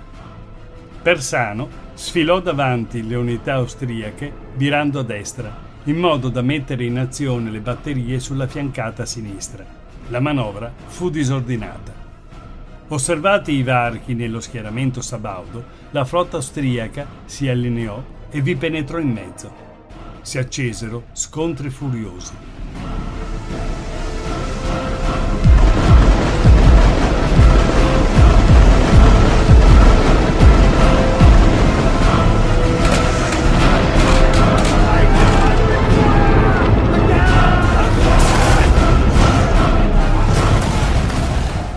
Drake, sull'estremità destra dell'ala austriaca, fu colpita 17 volte da proiettili pesanti.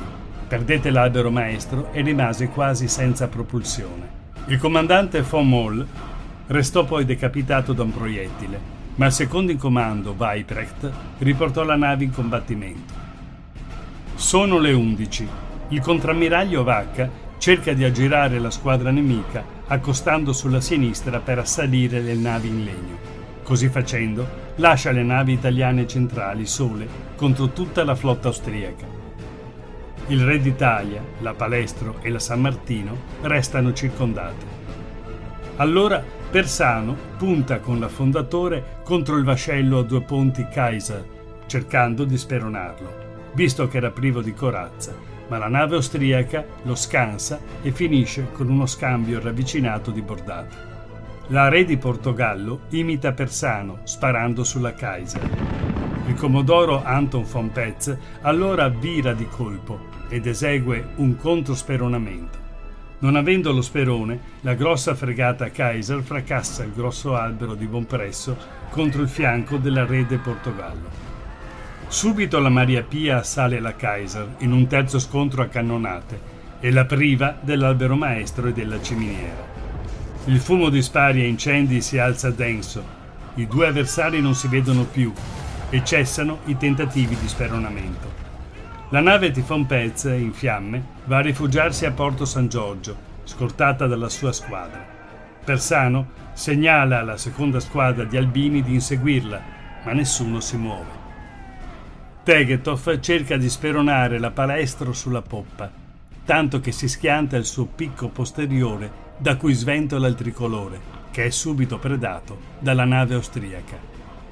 La San Martino si sfila e la Re d'Italia diviene il solo bersaglio. Un colpo d'artiglieria le scardina il timone colpendola da 700 metri, sicché diviene ingovernabile. Il capitano di vascello Emilio Faa di Bruno vide l'ammiraglia Herzog Ferdinand Max che irrompe con le macchine lanciate a oltre 11 nodi. Per schivare la collisione ordina macchine indietro, ma il Re d'Italia non ha scampo.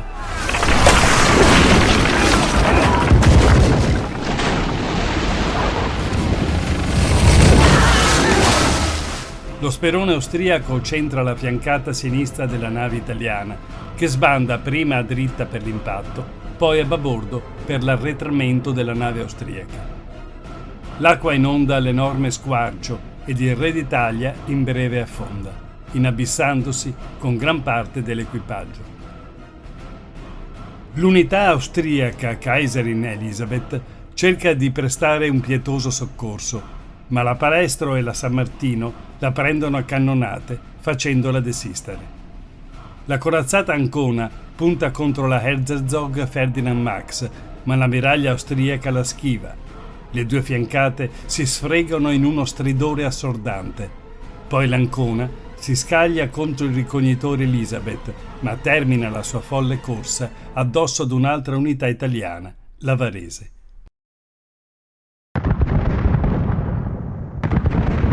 La cannoniera Palestro ha la peggio con le fregate austriache. La Novara la colpisce a ripetizione a poppa finché prende fuoco. I comandi di Alfredo Cappellini cercano di scongiurare l'incendio delle munizioni e del carbone raccolto a poppa e più tardi fallisce il tentativo di farsi trainare da un'altra nave. Verso mezzogiorno Persano dirige l'affondatore contro il malconcio Kaiser per darle il colpo di grazia. Il Don Juan e la Prinz Eugen aprono il fuoco di sbarramento. Infine l'affondatore sbaglia manovra e manca l'obiettivo. Dopo le 13, sano e salvo, il Kaiser entrava a Porto San Giorgio. Mentre l'ammiraglio Tegethoff riunisce la flotta per riportarla a Lissa, Persano lancia inutili ordini di inseguimento. Nel pomeriggio la flotta asburgica è ormeggiata a Lissa, manca solo la Herzog Ferdinand Max, ancora a guardia del porto. Alle 2:30 circa, l'Adriatico è sconquassato da un tremendo fragore, udito fin sulla costa dalmata. È la Palestro incendiata che esplode, uccidendo 225 naviganti. Sono passate le 18, quando von Tegetthoff entra in porto. L'ammiraglia annuncia la vittoria ottenuta con le segnalazioni di bordo, terminando il messaggio con «Viva l'imperatore». Alcune testimonianze a questo punto riportano un fatto sbalorditivo. Gli equipaggi rispondono euforici al segnale, gridando «Viva San Marco!» e facendo volare i berretti in aria. Si manifestava così il legame affettivo ed identitario con la gloriosa patria veneta e la sua tradizione marittima. Persano, Alissa dice facciamo una dimostrazione, poi ce ne rientriamo, e invece gli altri combattono, con il risultato che uomini di ferro, veneti e veneziani, su navi di legno, l'hanno avuta vinta di una testa di legno, che è per l'appunto Persano, su navi di ferro.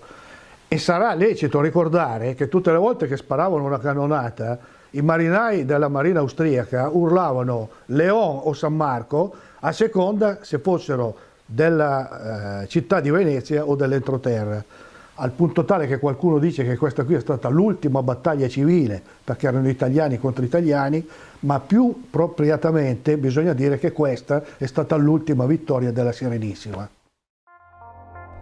Persano torna ad Ancona, proclamando la sua vittoria e incoraggiando festeggiamenti, ma la festa si spegne quando si conoscono gli esiti della battaglia. All'indomani dello scontro sulla scorta del rapporto mendace di Persano, il Ministero all'Interno dà l'annuncio della vittoria italiana, farneticando su un'immaginaria ritirata austriaca. La flotta italiana rimase padrona delle acque del combattimento. Concludeva il dispaccio. A livello diplomatico si sprecano invece le battute di scherno di Napoleone III. Un'altra sconfitta e mi chiederanno Parigi. La flotta austriaca lamentava 38 morti, 138 feriti e nessuna unità persa in combattimento. La flotta italiana sopportava il peso di 643 morti, 161 feriti e la distruzione in mare di 2 unità corazzate, il Re d'Italia e la Palestro. La sconfitta di Lissa scatena l'indignazione generale. La gente inveisce contro i comandi italiani, scoppiano persino disordini sulla riva del porto anconetano. Ad ottobre il Senato del Regno sottopone Persano ad un lungo processo. Il 15 aprile 1867 è ritenuto colpevole di negligenza, imperizia e disobbedienza, ma prosciolto dalle accuse di alto tradimento e viltà di fronte al nemico. Condannato alle spese di giudizio, è deposto dal grado e perde la pensione. Alla sua vecchiaia provvede un vitalizio elargito da Vittorio Emanuele II. Vacca e Albini sono anch'essi rimossi dal comando. Al fatto d'arme, Trieste dedica varie celebrazioni e vi attribuisce un rilievo politico, vedendovi il rilancio del suo ruolo marittimo. Gaudio generale su tutta la costa istriana e dalmata e solidarietà generale con l'impero asburgico.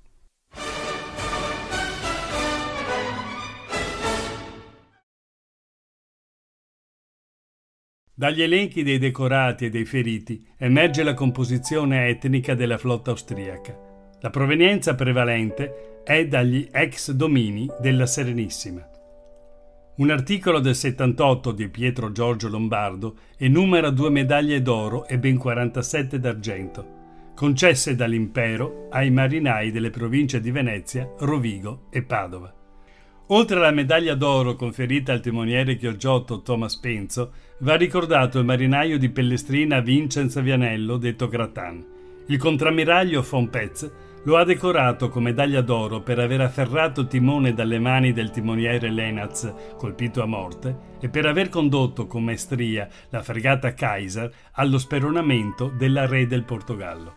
Questo alle nostre spalle è sicuramente uno dei monumenti meno conosciuti della nostra capitale. È dedicato all'arciduca Massimiliano e fu eretto in Pola all'indomani della battaglia di Lissa nel 1869. Fu poi portato qui a Venezia nel 1919, dopo la Prima Guerra Mondiale, nonostante le fortissime proteste della popolazione di Pola. Un altro monumento eretto nel cimitero di Lissa fu trasportato, anche quello dopo la Prima Guerra Mondiale, nell'Accademia Militare di Livorno. Qualcuno si chiederà perché a Livorno, ma è una domanda che è destinata a restare nel vuoto.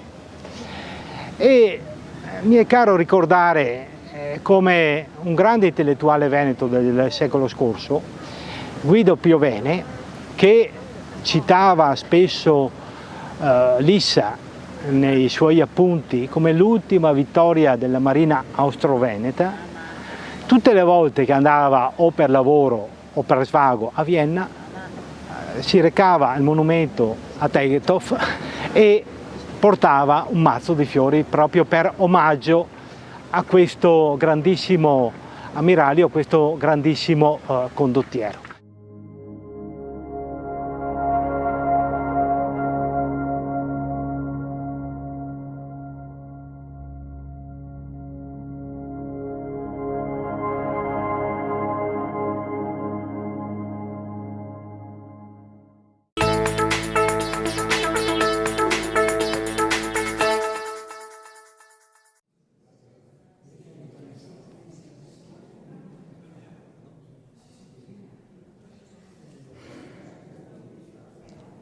Signore e signori, buonasera, bentrovati per questo primo appuntamento dei concerti di luglio alla chiesetta di San Vigilio. Questo è un piccolo capolavoro di acustica, un qualcosa di unico. Sono organizzati dall'Associazione Culturale Veneto 1 e da Radio Veneto 1, una radio di Treviso che svolge attività di informazione di interesse generale, e tra le iniziative che ha dal punto di vista culturale è quella di far riscoprire la nostra grande musica. La Scuola Granda di musica veneta è la prima scuola mai esistita al mondo, è la scuola di tutte le scuole, perché quella musica classica che noi conosciamo oggi nasce appunto nel Cinquecento a Venezia, si evolve con i vari autori. Abbiamo il merito di avere fatto una rivoluzione che è quella di stampare per la prima volta, i Gabrielli, zio e nipote, hanno stampato per la prima volta la musica sulla carta, colorandola, dandole la dinamica, forte, forte, piano, piano, e stampandola hanno, decretato quella rivoluzione democratica della musica. Chiunque poteva prendere un pezzo di carta e portarsi la musica a casa e riproporla. Da qui è nata la scuola, tutti i grandi interpreti sono venuti nella nostra terra ad imparare a far musica e noi siamo andati in giro per il mondo ad insegnare. Per dire, Lucchesi di Motta di Livenza è stato il maestro di Ludwig van Beethoven nonno. Non lo scrivono, ma è stato anche Ludwig van Beethoven, quello che conosciamo, allievo di Lucchesi. Salieri è stato il maestro di Mozart. Da Ponte è stato il librettista di Mozart. Diciamo, la musica noi l'abbiamo nel sangue perché, forse non lo sapete, ma dopo Vespro, in piazza, nel piazzale della chiesa, si ballava la pavana. Erano strumenti come questi e la gente ballava una specie di minuetto che è stata proibita nel 1866 perché faceva aggregazione, quindi è diventata reato di adunata sediziosa. E così ci hanno cancellato dalla mente quella che è la storia della nostra musica. Noi dobbiamo essere molto orgogliosi di quello che abbiamo. Ecco che una radio deve anche, così, umilmente, avere un ruolo, quello di riportare la nostra grande musica in mezzo alla gente. Iniziamo il concerto con un brano di Mozart e, a quanto è dato a capire, Mozart non è che amasse particolarmente il flauto. Ciò non toglie che il quartetto in Re maggiore K285 che andremo ad ascoltare tra poco sia il primo di una serie che compose per compiacere ad un ricco mercante olandese, un po' controvoglia, per fare cassetta, ma diciamo è una serie di concerti che non ha mai terminato. Scrisse però un brano a dir poco delizioso, nel quale il flauto è un raffinato protagonista di inaspettate emozioni, in tutti e tre i tempi. Noterete come l'allegro iniziale, viola e violoncello solo, si limitano ad accompagnare ritmicamente e solo al violino è concessa una qualche battuta alla pari del flauto. L'adagio in si minore è qualcosa di sublime, non a caso è annoverato tra i più bei tempi della musica per flauto di sempre. La dolcezza del suo suono è esaltata dai delicati pizzicati degli archi. Il quartetto si conclude con un rondò piuttosto impegnativo per violino accompagnamento che fa da sfondo al deciso protagonismo del flauto, quasi volesse affermarsi su di esso. Il quintetto in re maggiore K285 di Wolfgang Amadeus Mozart è un brano davvero avvincente, con protagoniste 4 grandi professionisti che ringrazio fin d'ora per la raffinatezza della scelta del programma di questa sera. Sono con noi Alessandra Nocera al flauto, Pia Pulkkinen al violino, Caterina Camozzi alla viola e Tiziana Gasparoni al violoncello, il quartetto Iris.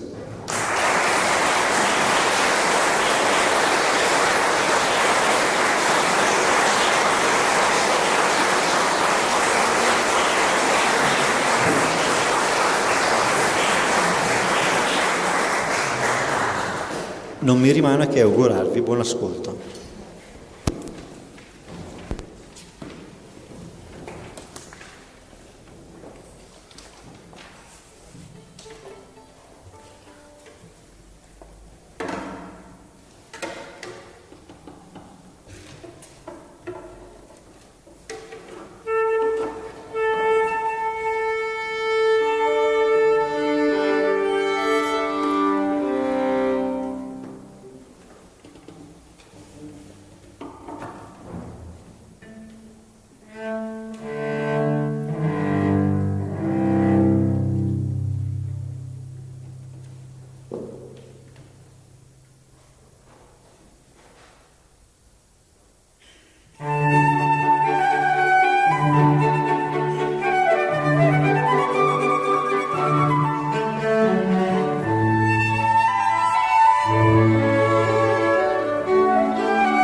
davvero sorprendenti.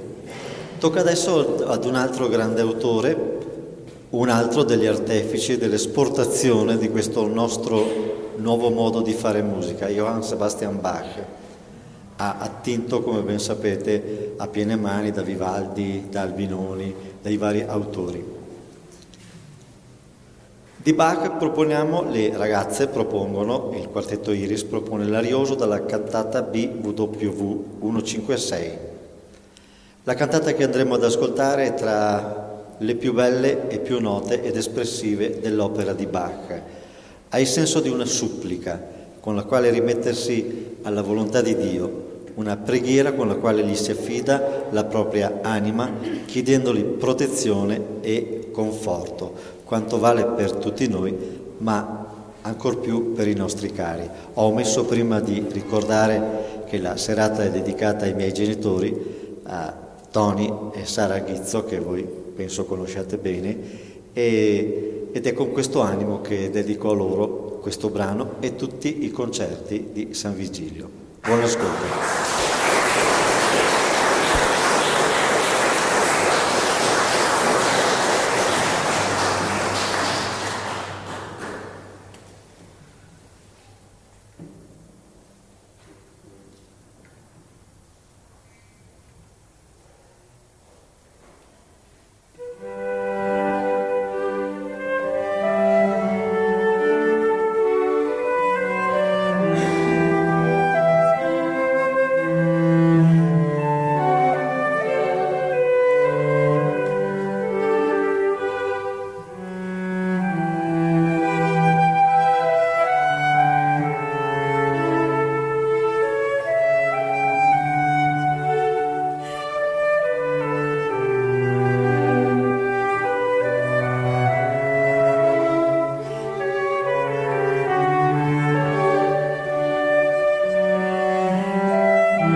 Continuiamo con Johann Sebastian Bach, con la suite numero 2 in Si bemolle, in Si minore, BWV 1067. Dopo l'ouverture, la suite numero 2 prosegue con un rondeau in tempo di gavotta, danza piuttosto marcata nella quale Bach si rifà allo stile francese. Prosegue quindi con una vivace sarabanda mantenuta quasi solenne e ancora con 2 brillanti tempi bourrée, accoppiata con la quale cerca di dare effetto di contrasto, quindi prosegue ancora con la polonaise con variazioni double, a quei tempi considerata danza dal carattere caloroso, di andamento quasi da improvvisazione, e il flauto esalta il suo ruolo solistico eseguendo liberi arabeschi sonori. Ascolteremo poi il minuet. Ascoltando il minuet si capisce che grazie a questo che grazie anche a questo grande maestro la trama della suite del mondo della danza va verso un diverso grado di autonomia formale. Infatti il trionfo virtuosistico di questo brano sta nella bandinière finale, pezzo di grande virtuosismo, a dare la giusta luce come a tutto il gruppo. Buon ascolto.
Siamo arrivati a metà concerto, c'è necessità di sistemare gli strumenti. Approfitto per invitare l'assessore Perencin per un saluto anche da parte del Comune che ci ha dato una mano a organizzare questi concerti. Un ringraziamento va anche al gruppo Alpini che dopo il concerto offrirà un piccolo buffet, e do la parola all'assessore Perencin giusto per permettere alle ragazze di sistemare gli strumenti. Prego.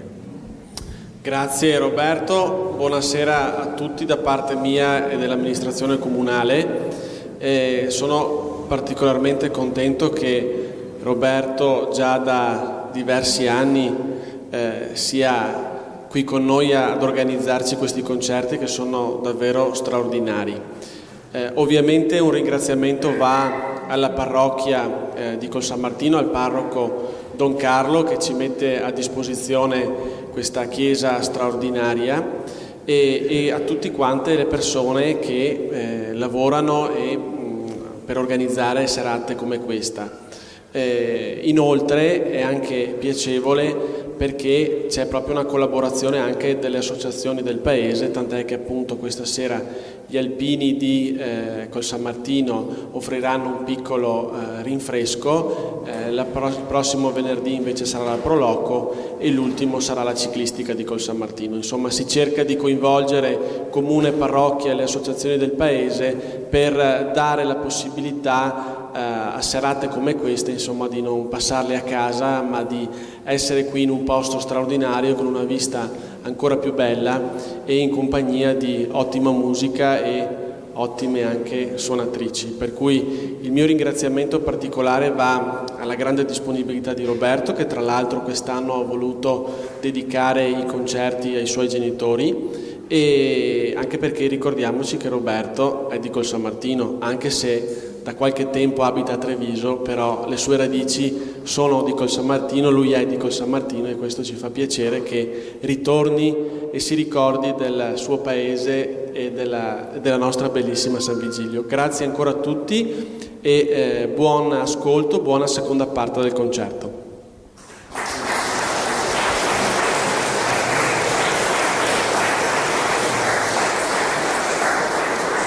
Grazie all'assessore. Il mio ringraziamento va anche a Don Carlo e va anche a un ospite eccezionale che abbiamo questa sera, un grande artista di livello internazionale che è Carlo Pagliana, che ha voluto onorarci. Grazie Carlo per la tua presenza.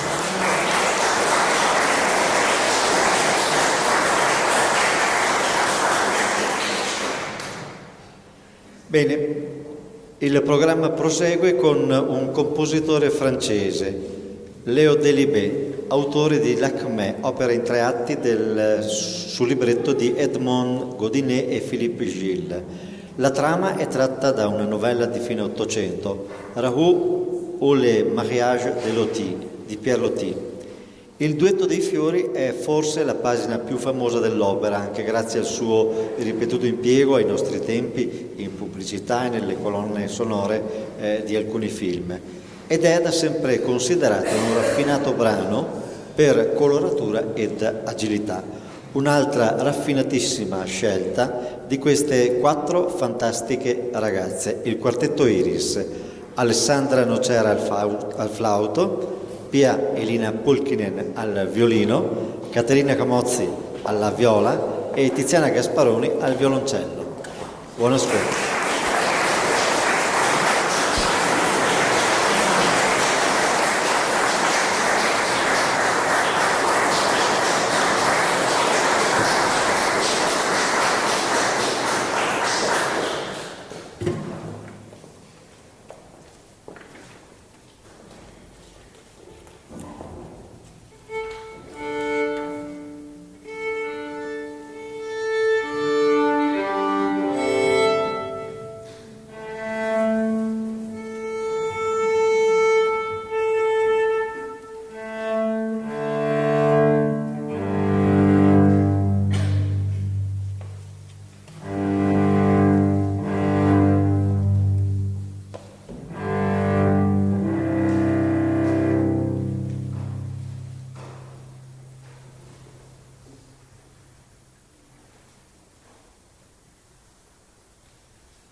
Musica davvero deliziosa, programma sublime, grazie ragazze.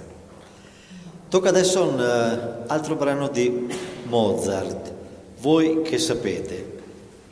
Voi che sapete cos'è l'amor, donne, vedrete s'io l'ho nel cor. E mi fermo qua. René Leibowitz, dopo il trionfo di Praga, succeduto al fiasco dell'esordio di Vienna, scrisse di questa composizione: l'arte raffinata di Mozart raggiunge la più alta maestria nella costruzione dei concertati, superando ogni esempio precedente per la sua capacità di conferire a questo campo una nuova dimensione. La nuova dimensione che ci farà ascoltare il quartetto Iris. Buon ascolto.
Abbiamo prima dato cenno alla Scuola Grande de Musica Veneta. Non potevamo mancare di un omaggio a chi sviluppò enormemente la tecnica strumentale e finì col trasformare il concerto grosso di impianto barocco in concerto per orchestra. Secondo un'opinione accettata e sostenuta da vari musicologi italiani, francesi e tedeschi, Vivaldi va collocato tra i pionieri della sinfonia in quanto i suoi concerti a molti strumenti hanno le caratteristiche embrionali di questa forma musicale. Per questa ragione la fama del Prete Rosso, quando era in vita, fu enorme in Germania, in Francia, in Inghilterra e nei Paesi Bassi, e molti fra i più grandi compositori e strumentisti del tempo, a cominciare da Johann Sebastian Bach, guardarono a lui come un grande maestro. Basti dire che di 13 concerti vivaldiani per violino, Bach fece altrettanti concerti per organo, per clavicembalo e per più clavicembali. Esuberanza di fantasia inventiva ed eccezionale sensibilità timbrica sono alla base della musica di Vivaldi, sempre caratterizzata da una nettezza del disegno melodico, da un'agilità di fraseggio e da una vivacità di contrasti ritmici. La sua scrittura musicale è sempre chiara e trasparente, sia nei tempi lenti che in quelli allegri. Certi adagi dei suoi concerti rilevano una sorprendente concentrazione emotiva e una efficace essenzialità espressiva, così da raggiungere quella nuovissima maniera di composizione tanto esaltata dal grande flautista Johann Joachim Quantz, che aveva ascoltato Vivaldi in un concerto da questi tenuto a Roma. Di Antonio Vivaldi, il concerto 11°, opera 3.11. Lo interpreta il quartetto Iris, ovvero Alessandra Nocera, Pia Pulkkinen, Caterina Camozzi e Tiziana Gasparoni. Buon ascolto.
Un bis. Un bis, prego.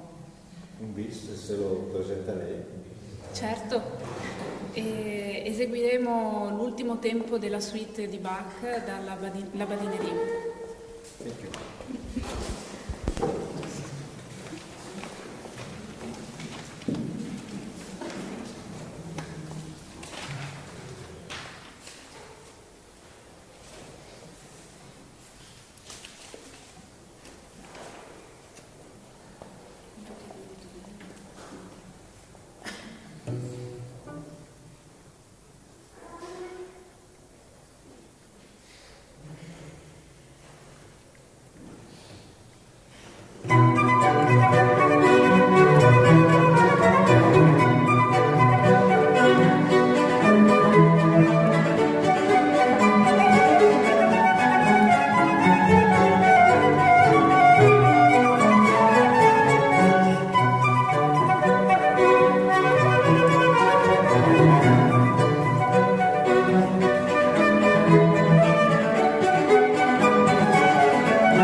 Alessandra Nocera al flauto, Pia Elina Pulkkinen al violino, Caterina Camozia alla viola, Tiziana Gasperoni al violoncello, il quartetto Iris che ci ha allietato questa sera con un concerto, mi permetto di dire, davvero delizioso.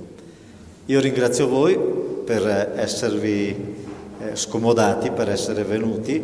L'appuntamento è per venerdì prossimo, chissà perché ho il giovedì in testa, venerdì prossimo con Paolo Tagliamento e Giuseppe Barutti,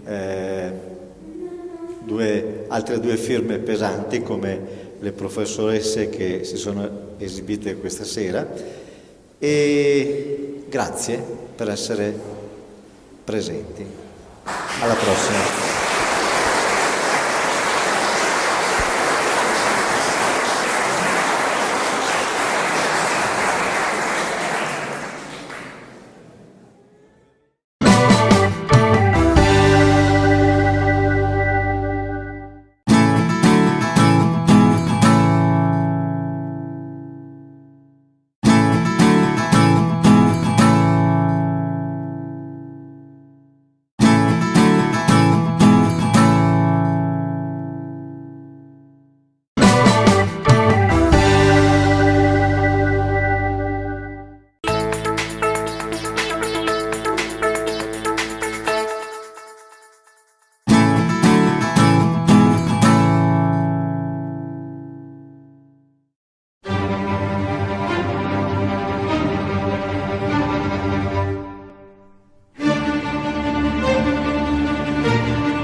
Un caro saluto a tutti gli amici amanti della cultura, in particolare della musica classica, per questa nuova serata in onda su Radio Veneto 1, Caffè TV 24, i social e, importantissimo, tutte le emittenti, sia radio che TV, collegate in tutta Italia in simultanea, per dare sostegno a voi che siete costretti a casa, come al mondo della cultura, fermo del tutto, e alle nostre imprese che operano nell'informazione locale.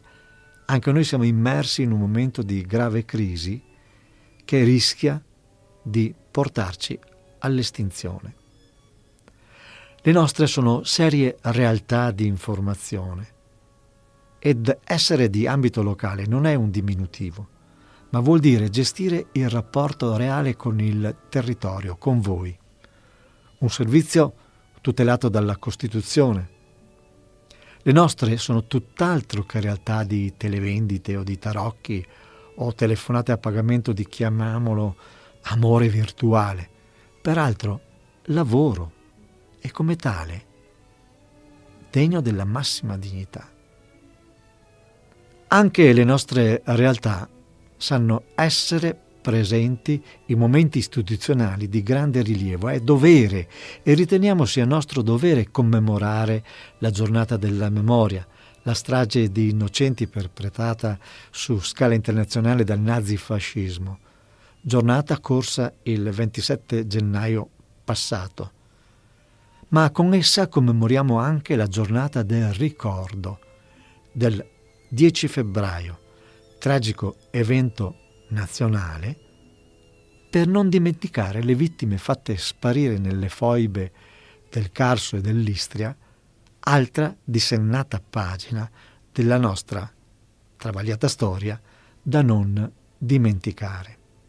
Abbiamo unito questi due momenti proponendo il concerto dei solisti di Radio Veneto 1 che hanno tenuto al Teatro Comunale Mario del Monaco di Treviso il 21 maggio 2019 con un, a modesto avviso, programma confacente.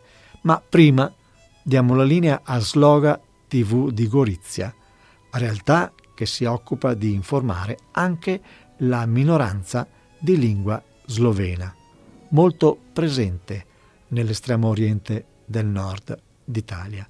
Linea a servizio. Da Gorizia, città confinante con Nova Gorica in Slovenia, due città riunite sotto il titolo Nova Gorica e Gorizia, capitale europea della cultura 2025. Vada a tutti un cordiale saluto da parte dell'equipe dell'emittente televisiva Sloga TV. L'emittente, con sede operativa in via Paladimon-Riva, numero 8, nel cuore del comune di Gorizia, è una città tranquilla, a pochi chilometri distante dal mare e dalla montagna, attraversata dal fiume Isonzo, testimone delle cruente 12 battaglie dell'Isonzo durante il primo conflitto mondiale. È nata in seno all'associazione Razloga Promos Culture, costituita di fatto nel 1996 e ufficializzata con atto notarile in data 31 gennaio 1997. L'emittente trasmette su LCN 692 del MUX della società Canale 6 TV M con sede in Staranzano, Gorizia.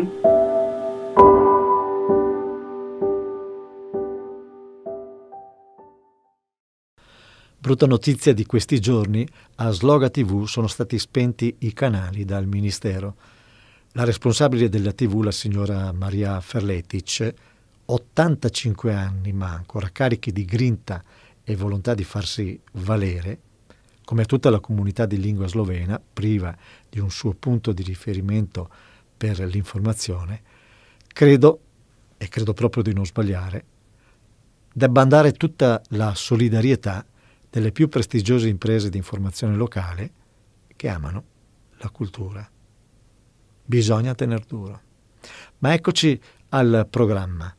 Di Johannes Brahms, il concerto per violino e orchestra opera 77, violino solista, il grande talento che avete già conosciuto e che risponde al nome di Paolo Tagliamento.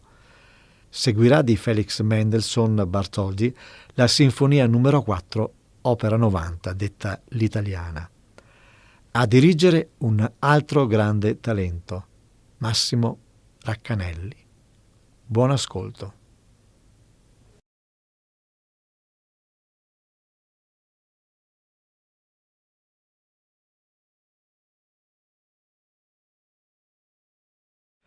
Per la giornata del ricordo, in commemorazione di tutte le vittime uccise nelle foibe dell'Istria e del Carso, verrà eseguito il concerto per violino e orchestra opera 77, composto da Johannes Brahms all'età di 45 anni. È il suo primo lavoro concepito, e da subito, quale vero e proprio concerto. Per Brahms, a quell'età, era una sorta di ideale rincorso con fatica, non senza l'onere di qualche delusione, e ne è sortito un capolavoro, divenuto nel tempo a seguire uno dei più ambiti e vittoriosi cavalli di battaglia per i più grandi violinisti, e questo ancora oggi.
di Johann Sebastian Bach, Sarabanda.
Per la giornata della memoria, in commemorazione di milioni di vittime, gran parte del popolo ebraico, ma non solo, un celeberrimo brano dedicato alla nostra nazione da Felix Mendelssohn Bartholdy. Il grande musicista è nato in una agiata famiglia dell'alta borghesia ebrea e ha soggiornato a Venezia, a Napoli e a Roma. Il brano che vi proponiamo, la Sinfonia numero 4 in La maggiore, opera 90 detta l'italiana, è uno dei suoi migliori esempi di composizione. Un sensibile pensiero a tutti quei geniali artisti del suo talento, e sono davvero molti, rimasti vittime di un tragico trascorso storico, criminale e incancellabile.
Ci auguriamo di avervi fatto trascorrere un'oretta e mezza circa di buona musica classica. Ci auguriamo di avere onorato la giornata della memoria e la giornata del ricordo in modo adeguato. Grazie per il vostro ascolto e grazie a tutte le emittenti, le più importanti emittenti di informazione locale che hanno condiviso questa nostra passione per la cultura, questa nostra volontà di dare sostegno alla cultura, di dare sostegno a voi costretti a rimanere a casa senza l'auditorium, senza il teatro, senza la possibilità di andare al concerto in chiesa. Speriamo di aver fatto il nostro dovere con dignità. Grazie e alla prossima.